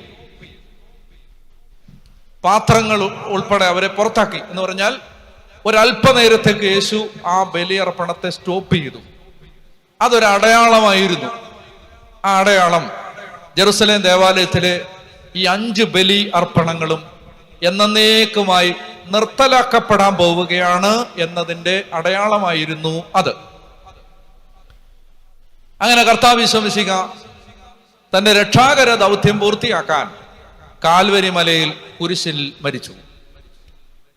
അവിടുന്ന് കുരിശിൽ മരിച്ചപ്പോ മറ്റൊരു റെഫറൻസ് സുവിശേഷം പറയുന്നു, ദേവാലയത്തിന്റെ തിരശീല മുകളറ്റം മുതൽ താഴറ്റം വരെ, അടിയിൽ നിന്ന് മുകളിലോട്ടല്ല, മുകളിൽ നിന്ന് താഴോട്ട് കീറി.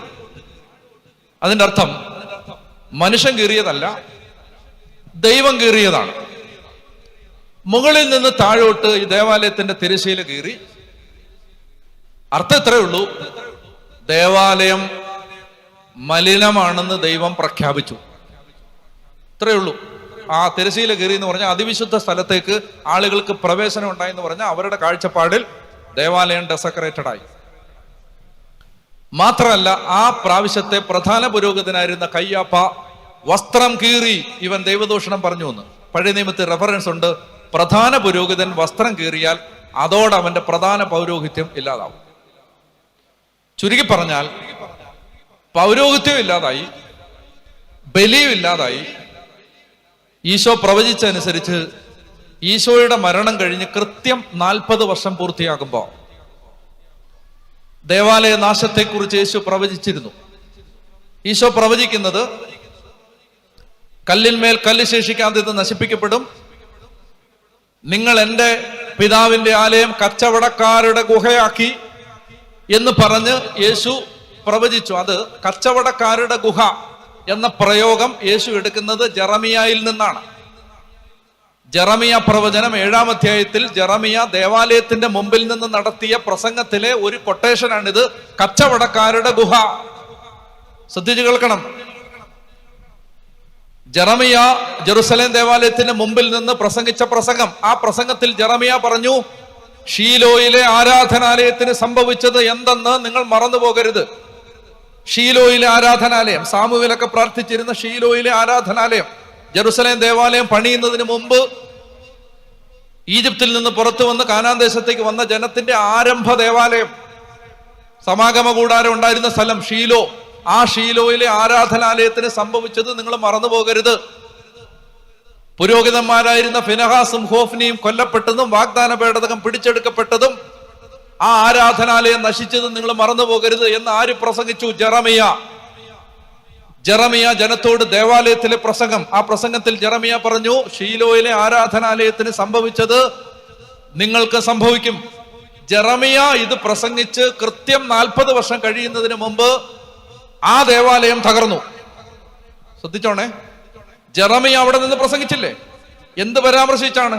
പണ്ട് ഷീലോയിലെ ആരാധനാലയം നശിച്ചതുപോലെ നിങ്ങൾ ഈ ബലിയർപ്പണങ്ങളിൽ അനാസ്ഥ കാണിക്കുകയും ബലിയെ മലിനമാക്കുകയും ബലിയെ ശ്രദ്ധിക്കാതിരിക്കുകയും ബലിയെ കച്ചവടമാക്കുകയും ചെയ്താൽ ഷീലോയിലെ ആരാധനാലയം നശിപ്പിക്കപ്പെട്ടതുപോലെ ഈ ആലയം നശിപ്പിക്കപ്പെടുമെന്ന് പറഞ്ഞതിനാണ് ജെറമിയെ പിടിച്ച് ജയിലിലിട്ടത്.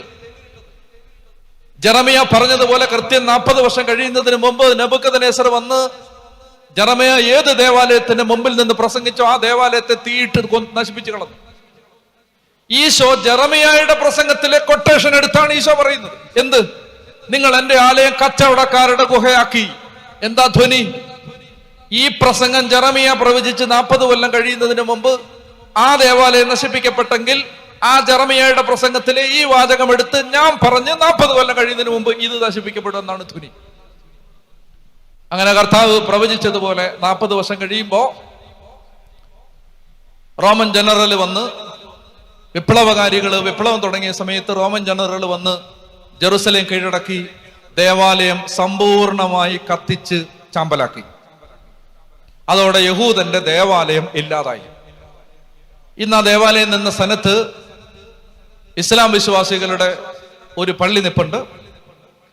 ജെറുസലേം ദേവാലയം സ്ഥിതി ചെയ്തിരുന്ന സ്ഥലത്തിന്റെ ചുറ്റുമതില് വിലാപങ്ങളുടെ മതിലെന്നറിയപ്പെടുന്നു. ഓരോ സായാഹ്നത്തിലും നിയമാവർത്തനം 6-ാം അധ്യായം 4-ാം വാക്യം ഇസ്രായേലെ കേൾക്കുക എന്ന് പറയുന്ന ഷമ്മാ ഇസ്രായേൽ എന്ന കീർത്തനം പാടി തലയിടിച്ച് യഹൂദൻ തന്റെ നഷ്ടപ്രതാപത്തിന്റെ ഓർമ്മകളിലേക്ക്, ഉള്ളിലേക്കുന്ന ആ വേദനകളിലേക്ക് മനസ്സുകൊണ്ട് മടക്കി അത്ര പോയി തലയടിച്ച് കരഞ്ഞുകൊണ്ട് ഇസ്രായേലെ കേൾക്കുക, നിന്റെ ദൈവമായ കർത്താവാണ് ഏക കർത്താവ്, അവനല്ലാതെ മറ്റൊരു ദൈവം ഉണ്ടാവരുത്, അവനെ പൂർണ്ണ ഹൃദയത്തോടെ പൂർണ്ണാത്മാവോടെ പൂർണ്ണശക്തിയോടെ സ്നേഹിക്കണമെന്ന ഗീതം പാടി തലയടിച്ച് കരഞ്ഞുകൊണ്ടിരിക്കുന്നു. ഇതാണ് ഇന്നത്തെ കാര്യം, ഇപ്പോഴത്തെ കാര്യമാണ്.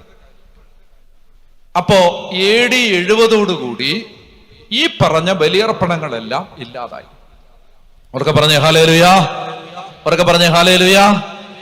അപ്പൊ അങ്ങനെ ഉൽപ്പത്തി മുതൽ ദൈവമക്കള് ദൈവത്തെ ആരാധിക്കാൻ വേണ്ടി അനുവർത്തിച്ചു വന്ന ബലിയർപ്പണ രീതികളെല്ലാം യേശു അവസാനിപ്പിച്ചു എന്ന് പറയുന്നതാണ് ശരി. അപ്പൊ ഇനി ഒരു ശൂന്യതയുണ്ട്. ഇനി എങ്ങനെ ദൈവത്തിന്റെ ജനം ദൈവത്തെ ആരാധിക്കും? അതുകൊണ്ട് ഈശോ യഹൂദന്റെ എല്ലാ ബലിയർപ്പണങ്ങളുടെയും ഈ 5 ബലിയർപ്പണങ്ങളുടെയും തുടക്കമായിട്ട് കരുതാവുന്ന അതിപ്രധാനമായ ഒരു തിരുനാളായിരുന്നു പെസഹ തിരുനാൾ. ആ പെസഹ തിരുനാളിന് യേശു ആ തിരുനാൾ ആഘോഷിച്ചുകൊണ്ടിരിക്കുന്ന സമയത്ത്, ആ പെസഹ ബലി അർപ്പിച്ചുകൊണ്ടിരിക്കുന്ന സമയത്ത്, ആ പെസഹയുടെ തിരുനാൾ നടന്നുകൊണ്ടിരിക്കുന്ന സമയത്ത് കർത്താവ് യേശു മിശിഹ അന്ത്യത്താഴമേശയിൽ വെച്ച് പഴയ നിയമത്തിലെ എല്ലാ ബലികൾക്കും പകരമായി ഒരു പുതിയ ബലിയർപ്പണ രീതി ആരംഭിച്ചു. വിശദീകരണം ആവശ്യമുണ്ട്. മടുത്തോ? നന്നായിട്ട് ശ്രദ്ധിച്ചിരിക്കണം. പഴയ നിയമത്തിലെ എല്ലാ ബലിയർപ്പണങ്ങളും അവസാനിപ്പിച്ചിട്ട് പെസഹ തിരുനാളിൽ യഹൂദന്റെ പെസഹ ബലി, അത് ബലിയാണ്. ഞാൻ കുറച്ച് വിശദാംശങ്ങൾ കൂടെ പറയാം. നമ്മൾ പെസഹ എന്ന് പറയുമ്പോൾ നമ്മുടെ മനസ്സിലേക്ക് ഓർമ്മ വരുന്നത് അത്താഴ സമയത്ത് ഭക്ഷിക്കുന്ന ഭക്ഷണ രീതി മാത്രമാണ്. അത് മാത്രമല്ല പെസഹ. പെസഹ എന്ന് പറഞ്ഞാൽ പെസഹ ബലിയാണ്. എന്ന് പറഞ്ഞ ആ വാക്ക് പെസഹ ബലി. പെസഹ എന്ന് പറഞ്ഞാൽ പെസഹ ആചരണമല്ല, പെസഹ ബലിയാണ്. എന്ന് പറഞ്ഞാൽ ഓരോ വീടും ഒരു വയസ്സുള്ള ഒരു ആട്ടിൻകുട്ടിയെ പെസഹ തിരുനാളിന് വേണ്ടി കരുതി വെക്കണം. എന്നിട്ട് ആ ആട്ടിൻകുട്ടിയെ കൊല്ലണം. ഇതായിരുന്നു ആദിമ പെസഹയുടെ രീതി. എന്നാൽ പിന്നീട് കാളക്കുട്ടിയെ ആരാധിച്ചതിന് ശേഷം ആ രീതി മാറി. ലേവ്യ പുരോഹിതന്മാരാണ് ഇനി ബലി അർപ്പിക്കുന്നത്. ഓരോ വീട്ടിലുമല്ല ബലി നടക്കുന്നത്. പിന്നീട് ദേവാലയം ഉണ്ടായപ്പോൾ പെസഹ ബലി ദേവാലയത്തിലേക്ക് മാറി. എങ്ങനെയായിരുന്നു പെസഹ ബലി നടന്നിരുന്നത്? എന്നെ ഒന്ന് ശ്രദ്ധിക്കുക. അതായത് ഉച്ച കഴിയുമ്പോൾ ഏതാണ്ട് ഒരു 3 മണി, സായാഹ്ന ബലി എന്ന് പറയുന്നത് യഹൂദന്റെ സായാഹ്ന ബലിയുടെ സമയം എന്ന് പറഞ്ഞാൽ 3 മണിയാണ് ഉച്ച കഴിഞ്ഞ്. ഏതാണ്ട് ഒരു 3 മണി ആവുന്ന സമയത്ത് പെസഹ തിരുനാളിൽ ദേവാലയത്തില് ലക്ഷക്കണക്കിന് ആടുകളെ കൊല്ലും. ഈ ആടുകളെ കൊല്ലുന്ന പുരോഹിതന്മാര് ഇങ്ങനെ 7 7 14 നിരകളിലായി പുരോഹിതന്മാര് നിന്നുകൊണ്ട് ആടിനെ കൊന്ന് അതിന്റെ രക്തം പാത്രത്തിലെടുത്ത് പാസ് ചെയ്ത് ബലിപീഠത്തിന്റെ ചുവട്ടിൽ ഒഴിക്കും. അപ്പൊ ഒരു സ്ഥലത്ത് ആടിനെ കൊല്ലുന്നു. അപ്പൊ ആടിനെ എവിടുന്നാണ്? വീട്ടിൽ നിന്ന് കൊണ്ടുവരണം. ഇനി വീട്ടിൽ നിന്ന് ആടിനെ കൊണ്ടുവരാൻ പറ്റാത്തവർക്ക് ദേവാലയ പരിസരങ്ങളിൽ ആടിനെ വാങ്ങാം. വാങ്ങിയിട്ട് അത് ഊനമറ്റതാണെന്ന് പുരോഹിതന്റെ അടുത്ത് കൊണ്ടുപോയി കാണിക്കുമ്പോൾ പുരോഹിതൻ സാക്ഷ്യപ്പെടുത്തും, ഈ ആട് ഊനമില്ലാത്തതാണ്, കുറവില്ലാത്തതാണ്, കളങ്കമില്ലാത്തതാണ്. അത് കഴിയുമ്പോൾ ഇതിനെ കൊല്ലുന്ന പുരോഹിതന്റെ അടുത്തേക്ക് കൊണ്ടുപോകും. ആ പുരോഹിതൻ ഈ ആടിനെ കൊല്ലും. കൊന്നിട്ട് അതിന്റെ രക്തം പാത്രത്തിലെടുത്ത് അടുത്ത പുരോഹിതന്റെ കയ്യിലേക്ക് പാസ് ചെയ്യും. അപ്പൊ ഈ പാസ് ചെയ്യുന്ന രക്തം ബലിപീഠത്തിന്റെ അടുത്ത് നിൽക്കുന്ന പുരോഹിതൻ ബലിപീഠത്തിന്റെ ചുവട്ടിലേക്ക് ഒഴുക്കും. അപ്പൊ ബലിപീഠത്തിന്റെ ചുവട്ടിൽ നിന്ന് ഒഴുകുന്ന ഈ രക്തച്ചാൽ ഒഴുകി ഇറങ്ങുന്നത് കെദ്രോൺ തോട്ടിലേക്കാണ്, കെദ്രോൺ അരുവിയിലേക്ക്. കെദ്രോൺ അരുവിയിലേക്ക് ഈ ബ്ലഡ് ഒഴുകി ചെല്ലുമ്പോ തീർത്ഥാടകരായിട്ട് ദേവാലയത്തിലേക്ക് കയറി വരുന്ന ആളുകൾ കാണുന്നത് കെദ്രോൺ അരുവിയിലൂടെ ഒഴുകുന്നത് എന്തൊക്കെയാണ്? രക്തവും വെള്ളവും. യോഹന്നാൻ പെസഹ തിരുനാളിന് കുഞ്ഞാടിനെ വാങ്ങാൻ വേണ്ടി ദേവാലയത്തിലേക്ക് പത്രോസും യോഹന്നാനും കൂടെ പോയി. അവര് രണ്ടുപേരുടെ പോകുമ്പോ ഈ കെദ്രോൺ അരുവി കടന്ന് പോകുമ്പോ യോഹന്നാൻ കണ്ടു ബലിപീഠത്തിന്റെ അടിയിൽ നിന്ന് എന്തൊക്കെ ഒഴുകി വരുന്നു? രക്തവും വെള്ളവും. ആ കാഴ്ചയുമായി ബന്ധിച്ചാണ് യോഹന്നാൻ കുരിശേ കടന്ന കർത്താവിന്റെ പാർശ്വത്തിൽ നിന്ന് രക്തവും വെള്ളവും ഒഴുകുമ്പോ അതൊഴുകി എന്ന് എഴുതിയിരിക്കുന്നത് ഈ ഓർമ്മയിൽ നിന്നുകൊണ്ടാണ്. മനസ്സിലാവുന്നോ? അതായത് യോഹന്നാൻ അറിയാം, അതല്ല ബലിപീഠം, ഇതാണ് ബലിപീഠം. അതല്ല പെസഹ കുഞ്ഞാട്, ഇതാണ് പെസഹ കുഞ്ഞാട്. ആ കുഞ്ഞാടിന്റെ ചോരയും വെള്ളവും ബലിപീഠത്തിനടിയിലൂടെ ഒഴുകിയതുപോലെ ഇതാ അവന്റെ പാർശ്വത്തിൽ നിന്ന് അത് ഒഴുകിയിറങ്ങുന്നു. അപ്പൊ ഇങ്ങനെ ഈ ദേവാലയത്തിലേക്ക് ഇവർ പോയിട്ട് ഈ ബ്ലഡ് ഇങ്ങനെ പുരോഹിതൻ ബലിപീഠത്തിന്റെ അടിയിലേക്ക്, ഇനി ഈ ആടിനെ എന്ത് ചെയ്യും? ഈ ആടിനെ അടുത്ത പുരോഹിതന്റെ കയ്യിലേക്ക് കൊടുക്കും. അവരാടിനെ ചുടും. ചുട്ടിട്ട് അതിന്റെ ഡീറ്റെയിൽസ് ഒക്കെ ഒത്തിരി ഉണ്ട്. ഒരു കുരിശാകൃതിയിലുള്ള ഒരു സാധനത്തിനകത്തേക്ക് ഇതിനെ കുത്തി നിർത്തിയിട്ട് ചുട്ട് അതിനെങ്ങനെ കുരിശാകൃതിയിലാണ് ആ ആട് വെന്റിരിക്കുന്നത്, ക്രോസിന്റെ രീതിയിലാണ്. അങ്ങനെ അതിനെ ഈ ഈ വരുന്ന ആളുകളുടെ കയ്യിലേക്ക് കൊടുക്കും. അപ്പൊ പത്രോസും യോഹന്നാനും വൈകുന്നേരം പെസഹ ഭക്ഷിക്കാനുള്ള കുഞ്ഞാടിനെയും കൊണ്ട് വരുന്നത് ദേവാലയത്തിൽ നിന്നാണ്. ആ ഡീറ്റെയിൽസ് ഒന്നും സുവിശേഷത്തിൽ ഇല്ലെന്നേ ഉള്ളൂ. പെസഹായ്ക്കുള്ള ഒരുക്കങ്ങൾ നടത്താൻ പത്രോസിനെ യോഹന്നാനെ ഈശോ പറഞ്ഞു വിടുമ്പോൾ അവര് വീട്ടിൽ പോയി ചോറും കറിയും വെച്ചെന്നല്ല, ദേവാലയത്തിൽ പോയി പെസഹ കുഞ്ഞാടിനെ കൊന്ന് അതിന്റെ മാംസം ചുട്ടെടുത്ത് അവിടുന്ന് കൊണ്ടുവരുന്നതാണ് ഈ മേശപ്പുറത്ത് കൊണ്ടുപോയി വെക്കുന്നത്. ഞാൻ പറഞ്ഞു വരുന്നത്, ഇത് പെസഹ വിരുന്നല്ല, ഇത് പെസഹ ബലിയാണ്. പഴയ നിയമത്തിലെ സകല ബലികളും നിർത്തലാക്കിയിട്ട്, പാത്രങ്ങൾ ചുമന്നുകൊണ്ടുവന്നവരെ പുറത്താക്കിയിട്ട്, എല്ലാ ബലികളും നിർത്തലാക്കിയിട്ട് കർത്താവ് യേശു മിശിഹ പെസഹ തിരുനാളിന്റെ സന്ധ്യയിൽ ആ പെസഹ ബലിയുടെ നേരത്ത് ഒരു പുതിയ ബലിയർപ്പണ രീതി ആരംഭിച്ചു. അപ്പൊ ആടിന്റെ മാംസം മാറ്റി, കൈപ്പിലകൾ മാറ്റി. എന്നിട്ട് കർത്താവ് യേശു മിശിഹ അപ്പമെടുത്തു, വീഞ്ഞെടുത്തു. ഇതെന്റെ ശരീരമാണെന്ന് പറഞ്ഞു, ഇതെന്റെ രക്തമാണെന്ന് പറഞ്ഞു. ഇത് നിങ്ങൾ എൻ്റെ ഓർമ്മയ്ക്കായിട്ട് ചെയ്യണം എന്ന് പറഞ്ഞു.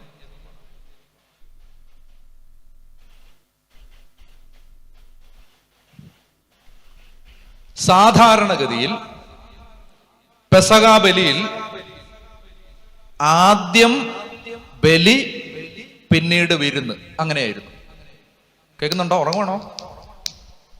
പെസഹ ബലിയിൽ സാധാരണഗതിയിൽ എങ്ങനെയാണ്? യഹൂദൻ ഇന്ന് വരെ അനുവർത്തിച്ചിരുന്ന ബലിയർപ്പണങ്ങളിലെല്ലാം ആദ്യം ബലി നടക്കും, പിന്നീടാണ് ബലിവസ്തുവിനെ ഭക്ഷിക്കാവുന്നത്. എന്നാൽ യേശു മിശിഹ നേരെ അത് തിരിച്ചു. ആദ്യം അവിടുന്ന് പെസഹ തിരുനാളിന്റെ സന്ധ്യയിൽ അപ്പവും വീഞ്ഞും എടുത്ത് അവർക്ക് കൊടുത്തിട്ട് പറഞ്ഞു, തിരിച്ചാണ് ശരിക്കും വരേണ്ടത്, പക്ഷെ അതിന് പറ്റില്ല. കാരണം നാളെ ഞാൻ കുരിശിൽ കൊല്ലപ്പെട്ട് കഴിയുമ്പോൾ പിന്നെ നിങ്ങൾക്ക് എനിക്ക് വിരുന്നാവാനായിട്ട് ഈ സമയത്തിന്റെ ഒരു പ്രശ്നമുണ്ടല്ലോ, ഇപ്പൊ എങ്ങനെ പറ്റത്തുള്ളൂ. അതുകൊണ്ട് കർത്താവ് യേശു മിശിഹ ആദ്യം പറഞ്ഞു, ഇത് കുരിശിൽ കീറിമുറിക്കപ്പെടാൻ പോകുന്ന, അല്ല കീറിമുറിക്കപ്പെടുന്ന, കീറിമുറിക്കപ്പെട്ട എന്റെ ശരീരം, എന്റെ രക്തം, ഇത് നിങ്ങൾ എൻ്റെ ഓർമ്മയ്ക്കായി ചെയ്യുവിനെന്ന് പറഞ്ഞാൽ ഇനി നിങ്ങൾ ഇങ്ങനെയാണ് ബലിയർപ്പിക്കേണ്ടത്. ക്ലിയർ ആവുന്നോ? സിമ്പിളാണ്. ഇനി വേറെ ഒരു ബലിയില്ല. ഇനി ദൈവത്തെ ആരാധിക്കേണ്ടത് ഇങ്ങനെയാണ്. എങ്ങനെ? ഈ അപ്പവും വീഞ്ഞും എടുത്ത് ഞാൻ നിങ്ങൾക്ക് വേണ്ടി ചെയ്തതെല്ലാം അനുസ്മരിച്ച് നിങ്ങൾ അപ്പ വീഞ്ഞുകൾ ഭക്ഷിക്കുമ്പോൾ ഇത് നാളെ കുരിശിൽ കീറിമുറിക്കപ്പെടുന്ന എൻ്റെ ശരീരമാണ്, ഒഴുക്കപ്പെടുന്ന എൻ്റെ രക്തമാണ്. ഈ ബലിയാണ്, കുരിശിൽ ഞാൻ അർപ്പിച്ച ബലിയാണ് നിങ്ങൾ അർപ്പിക്കേണ്ടത്. എന്നൊക്കെ പറഞ്ഞേ ഹല്ലേലൂയാ, എന്നൊക്കെ പറഞ്ഞേ ഹല്ലേലൂയാ, ഉറക്കെ പറഞ്ഞേ ഹല്ലേലൂയാ. ഒരു പ്രശ്നമുണ്ട്, ശ്രദ്ധിക്കുക, ഒരു പ്രശ്നമുണ്ട്. അതായത് പഴയ നിയമത്തിലെ എല്ലാ ബലികളും കുറവുള്ളതായതുകൊണ്ടാണ് ദൈവം തന്നെയായ ദൈവപുത്രനായ യേശു വന്നിട്ട് തന്നെ തന്നെ ബലിയർപ്പിച്ച് പിതാവിന് സമർപ്പിച്ച് പരമമായ ആരാധന സമർപ്പിക്കുന്നത്. പഴയ നിയമത്തിലെ എല്ലാ ബലികളും അപൂർണമായിരുന്നത് കൊണ്ടാണ് പുതിയ നിയമത്തിൽ ദൈവം തന്നെ വന്ന് ബലിയർപ്പിക്കുന്നത്. അപ്പൊ ഈശോ പറയാണ്, ഇതിനേക്കാളും മെച്ചപ്പെട്ട ഒരു ആരാധന, ഒരു ബലി ഒരു മനുഷ്യനും ഇനി സമർപ്പിക്കാൻ പറ്റില്ല. അതുകൊണ്ട് നിങ്ങൾ ഞാൻ ഈ ചെയ്തതുപോലെ ചെയ്യണം. പക്ഷെ നിങ്ങൾക്ക് ഞാൻ ഈ ചെയ്തതുപോലെ കുരിശേ കയറി രക്തം ചിന്തി, രക്തം ചിന്തിയുള്ള ബലി അർപ്പിച്ച് ഇതുപോലെ ദൈവത്തെ ആരാധിക്കാൻ പറ്റില്ല. അതുകൊണ്ട് എന്ത് ചെയ്യുന്നു? ഞാൻ കുരിശേ കയറി രക്തം ചിന്തി അർപ്പിച്ച അതേ ബലി, എന്നെ ശ്രദ്ധിക്കുക, അതേ ബലി കൗദാശികമായി, ആ വാക്കൊന്നുറക്കെ പറയുക, കൗദാശികമായി, സാക്രമെന്റലായി, അടയാളങ്ങളിലൂടെ, ശരിക്കും പറഞ്ഞാൽ ദൈവത്തെ പ്രസാദിപ്പിക്കുന്ന ഒറ്റ ബലിയേ ഉള്ളൂ. ആ ബലി യേശു കുരിശിൽ അർപ്പിച്ച ബലിയാണ്. അത് എനിക്ക് അതുപോലെ രക്തം ചിന്തി ചെയ്യാൻ പറ്റില്ല. ഞാൻ എന്തോരം രക്തം ചിന്തിയാലും അത് ആ ബലിക്ക് തുല്യമാവില്ല. കാരണം അത് ദൈവം അർപ്പിച്ച ബലിയാണ്, ഞാൻ മനുഷ്യനാണ്. ദൈവം അർപ്പിച്ച ആ ബലി എനിക്ക്, ഞാൻ എങ്ങനെ ചെയ്താലും എന്നെ കൊണ്ട് ആവർത്തിക്കാൻ പറ്റില്ല. അതുകൊണ്ട് ഈശോ പറഞ്ഞു, പക്ഷെ അതാണ് ബലി. അതുകൊണ്ട് എന്ത് ചെയ്യണം?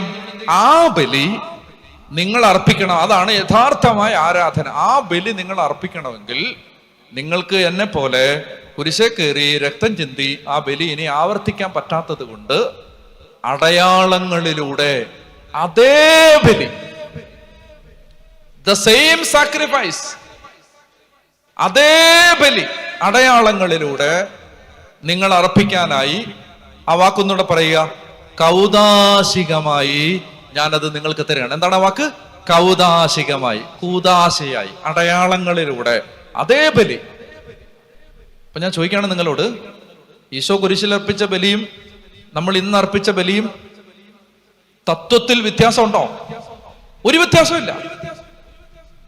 അതേ ബലി വേറൊരു മോഡിൽ, രക്തം ചിന്തിയല്ല, രക്തം ചിന്താതെ, അടയാളങ്ങളിലൂടെ, കൗദാശിക പ്രതീകങ്ങളിലൂടെ അതേ ബലി അർപ്പിക്കുമ്പോൾ അത് പിതാവിന് ഏറ്റവും സ്വീകാര്യമായ ആരാധനയായി മാറും. കേൾക്കാൻ ചെവിയുള്ളവൻ കേൾക്കട്ടെ. ഇതിനേക്കാളും വലിയൊരു കാര്യം ക്രിസ്തീയ സഭയ്ക്ക് ചെയ്യാനില്ല. ഇതിനപ്പുറത്ത് വേറൊരു പ്രാർത്ഥനയില്ല. ഇതിനേക്കാളും വലിയൊരു പ്രാർത്ഥനയില്ല. ഇതിനേക്കാളും പവർഫുൾ ആയ ഒരു പ്രാർത്ഥനയില്ല.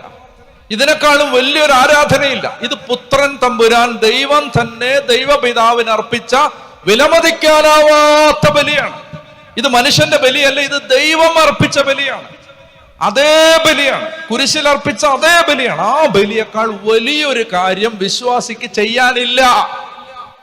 തിരി കത്തിക്കുന്നതും എണ്ണയൊഴിക്കുന്നതും മാലയിടുന്നതും പെരുന്നാൾ നടത്തുന്നതും പിന്നെ ബാക്കി എന്തെല്ലാം ഉണ്ടോ അതെല്ലാം ഇതിന്റെ താഴെയാണ്. പറഞ്ഞേ ഹല്ലേലൂയ, പറഞ്ഞേ ഹല്ലേലൂയ. സഭ പഠിപ്പിക്കുന്നു, ഈ ദിവ്യകാരുണ്യത്തിലേക്ക്, ഈ ബലിപീഠത്തിലേക്ക് നയിക്കാത്ത എല്ലാ ആചാരങ്ങളും വചനവിരുദ്ധമാണ്. പറഞ്ഞേ ഹല്ലേലൂയ. മനസ്സിലാവുന്നുണ്ട്? ഇതെല്ലാം സഭ എന്തെല്ലാം ചെയ്യുന്നോ സഭയുടെ മുഴുവൻ പ്രയത്നങ്ങളും പരിശ്രമങ്ങളും ഈ കാര്യത്തിലേക്ക് നയിക്കാനാണ്, ബലിപീഠത്തിലേക്ക് നയിക്കാനാണ്. പ്രിയപ്പെട്ട സഹോദരങ്ങളെ, അതുകൊണ്ട് ഇതിനേക്കാളും വലിയ ഒരു പ്രാർത്ഥന മനുഷ്യന് നടത്താൻ പറ്റില്ല. നിങ്ങൾ നന്നായിട്ട് ഇത് ശ്രദ്ധിക്കുക. ഇതിനേക്കാളും വലിയൊരു പ്രാർത്ഥന മനുഷ്യനെ കൊണ്ട് നടത്താൻ പറ്റില്ല. പറഞ്ഞേ ഹല്ലേലൂയ. ഞങ്ങള് 2013 കാലത്ത് ബ്രദറും ഞാനും ഒക്കെ ഒരു ഇടവകയിൽ താമസിക്കുമ്പോൾ എനിക്ക് എന്നോട് ഭയങ്കര ഇഷ്ടമുള്ള ഒരു അപ്പച്ചൻ അത്രയും വലിയ പ്രായമില്ല, 10-65 വയസ്സ്, റിട്ടയർമെന്റ് കഴിഞ്ഞിട്ട് 1-2 കൊല്ലം ആയിട്ടുള്ളൂ. അപ്പൊ ആ ചേട്ടൻ പിന്നെ എന്നോട് ഭയങ്കര സ്നേഹമാണ്. ഒട്ടും വയ്യ അയാൾക്ക്, എന്നാലും നടന്നിങ്ങനെ കൊത്തുകല്ലിറങ്ങി താഴെ വന്ന്, പ്രസ്ബിറ്ററി താഴെയാണ്, അവിടെ വന്ന്, അച്ഛാ വല്ലതും കഴിച്ചോ അച്ഛാ, എന്തെങ്കിലും ഞാൻ കൊണ്ടുവരട്ടെ അച്ഛാ, ഞാൻ ചോറ് കൊണ്ടുവരട്ടെ അച്ഛാ, അച്ഛാ ഞാൻ എന്തെങ്കിലും വാങ്ങിച്ചുകൊണ്ട് തരട്ടെ അച്ഛാ, ഭയങ്കര സ്നേഹം. അപ്പൊ ഞാൻ പറയും, പൊന്നി ചേട്ടാ, ചേട്ടന് നടക്കാനൊന്നും വയ്യല്ലോ, ചേട്ടൻ ഇങ്ങോട്ട് വരേണ്ട കാര്യമില്ലല്ലോ, സാരമില്ല, ഫോൺ വിളിച്ച് ചോദിച്ചാൽ പോരെ, എനിക്ക് കുഴപ്പമില്ല. എന്നാലും പിന്നെയും വരും. ഈ മനുഷ്യൻ, ചുരുക്കി ഞാൻ പറയാം, 6 ആശുപത്രികളിൽ മരണാസന്ന നിലയിൽ അദ്ദേഹത്തെ എത്തിച്ചിട്ട് അദ്ദേഹത്തിന്റെ കുടുംബാംഗങ്ങൾ എന്നെ വിളിച്ച് ചോദിച്ചിട്ടുണ്ട്. ചില സ്ഥലത്ത് ഞാൻ പോയി കുർബാനയെ കൊടുത്തിട്ടുണ്ട്, ചില സ്ഥലത്ത് ഞാൻ വേറെ അച്ഛന്മാരെ വിട്ടിട്ടുണ്ട്. 6ാമത്തെ ആശുപത്രി അദ്ദേഹത്തെ തള്ളി. മരിക്കേണ്ട പ്രായമല്ല, പക്ഷെ മരണവീട് പോലെ. ടാർപോളിൻ ഷീറ്റൊക്കെ വീടിന്റെ ഫ്രണ്ടിൽ വലിച്ചു കിട്ടി. മരണ വീട്ടിലൊക്കെ ഉള്ള, കാരണം ഇവര് ഉറപ്പിച്ചു ഇയാൾ 2-3 ദിവസം, ഇദ്ദേഹം 2-3 ദിവസത്തിനുള്ളിൽ മരിക്കുമെന്ന് അവർ ഉറപ്പിച്ചു. ആശുപത്രി എല്ലാം തള്ളി. മകൻ വന്നിട്ട്, ഈ അപ്പന് കല്ലറയില്ല, ആ കുടുംബത്തിന് കല്ലറയില്ല. അപ്പൊ അവര് വന്നിട്ട് എന്നോട്, മകൻ വന്നിട്ട് പറഞ്ഞു, അച്ചോ എനിക്ക് ഒരു കല്ലറ പണിയണം, അപ്പൊ അതിനുള്ള സ്ഥലം, അങ്ങനെ സ്ഥലമൊക്കെ കാണിച്ചു കൊടുത്തു. ഈ മകൻ അപ്പന് വേണ്ടി കല്ലറയും പണിതിട്ടു. എന്ന് പറഞ്ഞാൽ almost everyone concluded that he is going to die within 2 or 3 days. 2-3 ദിവസത്തിനുള്ളിൽ ആള് മരിക്കുമെന്ന് എല്ലാവരും വിചാരിച്ചു. ഞങ്ങൾ എവിടെയോ ഒരു ശുശ്രൂഷ കഴിഞ്ഞ് രാത്രിയിൽ ഒരു 10 മണിയൊക്കെ കഴിഞ്ഞിട്ട് ഈ വീട്ടിൽ ചെന്നു. അപ്പൊ ആ വീട്ടിൽ ചെല്ലുമ്പോൾ ആ ചേട്ടൻ ഇങ്ങനെ വയ്യാതെ കിടക്കാണ്, എഴുന്നേക്കാൻ പറ്റില്ല. ആന്തരിക അവയവങ്ങളെല്ലാം ദ്രവിച്ച്, ഭക്ഷണം കഴിച്ചാൽ ദഹിക്കില്ല, ഈ ലിക്വിഡാണ്, വെള്ളം മാത്രമാണ് കൊടുക്കുന്നത്. അച്ഛാ എനിക്ക് ചോറ് തരാൻ പറയാച്ചാ, എനിക്ക് എന്തെങ്കിലും കട്ടിയുള്ള ഭക്ഷണം എന്ന് പറഞ്ഞിട്ട് കരയുകയാണ്. ഞാൻ പറഞ്ഞു, ചേട്ടാ അതൊന്നും കഴിക്കാൻ പറ്റില്ല ചേട്ടന്. അങ്ങനെ ഞാൻ അവിടെ ഇരുന്ന് ഇങ്ങനെ ഞാൻ ആലോചിക്കുകയാണ്, എൻ്റെ ദൈവമേ എന്തോരം നല്ല മനുഷ്യനാണ്, പക്ഷേ എന്തോരം പ്രാർത്ഥിച്ചിട്ടും ഈ കുടുംബത്തിലേക്ക് ഒരു ഐശ്വര്യവും കയറുന്നില്ല. പാവ ഒരു അമ്മയൊക്കെയാണ്. മക്കളും ആ മകനും ഒക്കെ സാധുവാണ്, മരുമകളും ഒക്കെ സാധുവാണ്. പക്ഷെ എന്തോരം പ്രാർത്ഥിച്ചിട്ടും ഈ വീട്ടിലേക്ക് എൻ്റെ ദൈവമേ ഒന്നും കേറുന്നില്ലല്ലോ. എനിക്ക് പെട്ടെന്ന് ഒരു പ്രേരണ ആത്മാവിൽ വന്നപ്പോൾ ഞാൻ എഴുന്നേറ്റ് ഈ മകനെ വിളിച്ചിട്ട്, നീ നിന്റെ ഭാര്യയെ കൂടെ വിളിക്കണമെന്ന് പറഞ്ഞ് ആ തൊട്ടപ്പുറത്തെ മുറിയിലേക്ക് പോയി. ഞാൻ ഈ ചെറുപ്പക്കാരനോട്, ഈ സഹോദരനോട് ചോദിച്ചു, എടാ ഈ എന്തെങ്കിലും ഏടാകൂടത്തിനൊക്കെ അപ്പം പോവോ എന്ന് പറഞ്ഞാൽ ഈ കർത്താവല്ലാതെ വല്ല പരിപാടി ഉണ്ടോ? അപ്പൊ അവൻ എന്നോട് പറഞ്ഞു, അച്ഛാ എന്നാ അച്ഛൻ അങ്ങനെ ചോദിച്ചത്? ഞാൻ പറഞ്ഞു, അല്ല, അങ്ങനെ പെട്ടെന്ന് ഇങ്ങനെ എൻ്റെ മനസ്സിലിങ്ങനെ വന്നു, അങ്ങനെ വല്ലതും ഉണ്ടോ? അപ്പൊ അവൻ പറഞ്ഞു, എൻ്റെ അച്ഛാ, ഒരു മുറിക്കകത്ത് നിറയെ മന്ത്രവാദം ചെയ്ത് സാധനങ്ങൾ കൊണ്ടുവന്ന് കൂട്ടിയിട്ടിരിക്കും.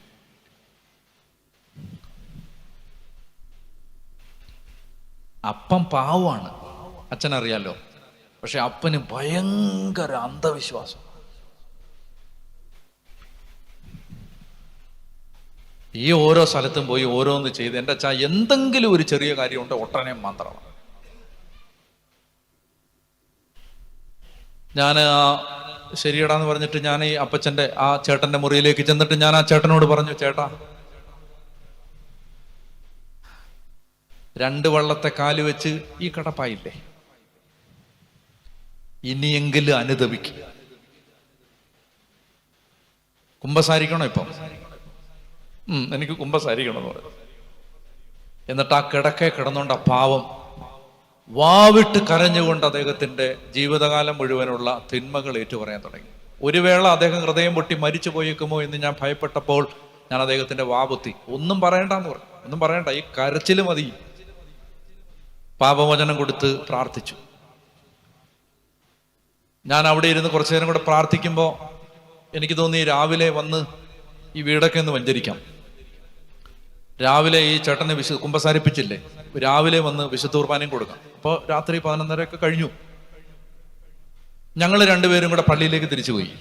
സിസ്റ്റേഴ്സ് 2 പേരുണ്ട് അടുത്ത്, അവരെ കൂടെ വിളിച്ചിട്ട് ഞാൻ പറഞ്ഞു, സിസ്റ്റേഴ്സ്, നമുക്കൊന്ന് പ്രാർത്ഥിക്കാം, ഈ ചേട്ടന് വേണ്ടി. ഒരു സമാധാനമില്ല, ഈ പാവം ചേട്ടൻ ഈ ആവശ്യമില്ലാത്ത പരിപാടിക്കെല്ലാം പോയി ആശുപത്രിയെല്ലാം എഴുതി തള്ളിതേ മരിക്കാൻ വേണ്ടി. മരിക്കേണ്ട പ്രായമല്ല എന്ന് നമുക്കെല്ലാം അറിയാം. ഇങ്ങനൊന്നും മരിക്കേണ്ടതല്ലിത്. നമുക്ക് പ്രാർത്ഥിക്കാം. ഞങ്ങൾ ഒരുമിച്ചിരുന്ന് പ്രാർത്ഥിച്ചപ്പോൾ കർത്താവിൻ്റെ ആത്മാവ് ഹൃദയത്തിൽ ഇങ്ങനെ സംസാരിച്ചു, വെളുപ്പിനെ 3 മണിക്ക് എഴുന്നേറ്റ് ഈ കുടുംബത്തിന് വേണ്ടി ബലിയർപ്പിക്കുക. അപ്പൊ ഞാൻ സിസ്റ്റേഴ്സിനോട് പറഞ്ഞു, നിങ്ങൾ വരുമോ? അവർ വരാന്ന് പറഞ്ഞു. അവർ 2:30 വന്ന് എല്ലാം തയ്യാറാക്കി. 3 മണിക്ക് ഞങ്ങൾ ബലിയർപ്പിച്ചു.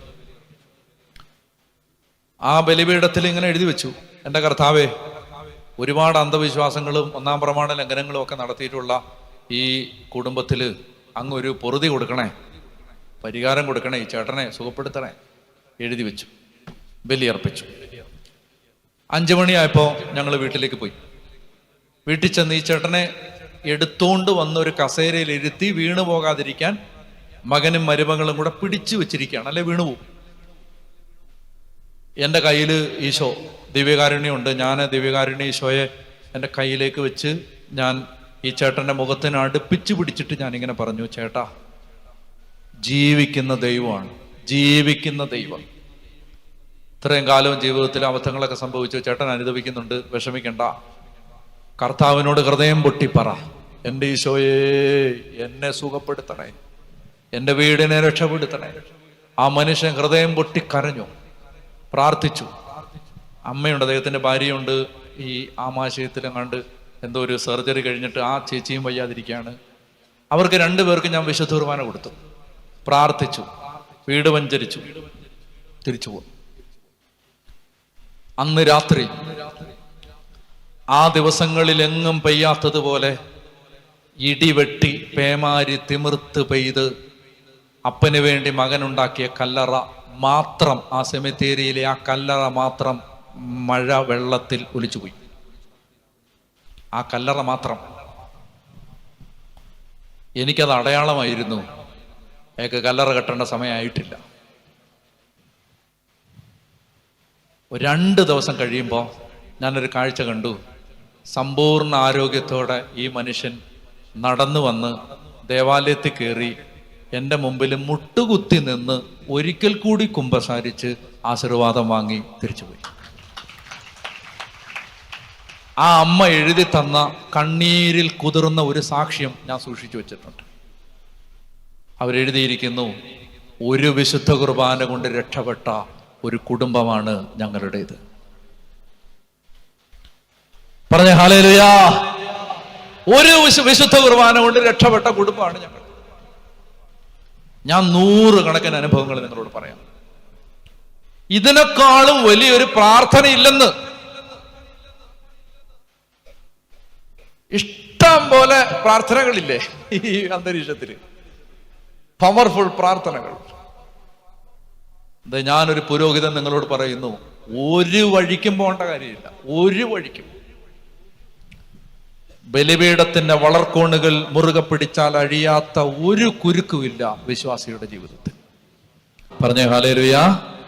God is good all the time. Hallelujah. കൈയടിച്ച് പെട്ടെന്ന് നിർത്തരുത്. ആഫ്രിക്കക്കാരാവത്തില്ല. ആഫ്രിക്കക്കാരാവണമെങ്കിൽ കുറെ സമയത്തേക്ക് കൈയടിക്കണം. God is good all the time.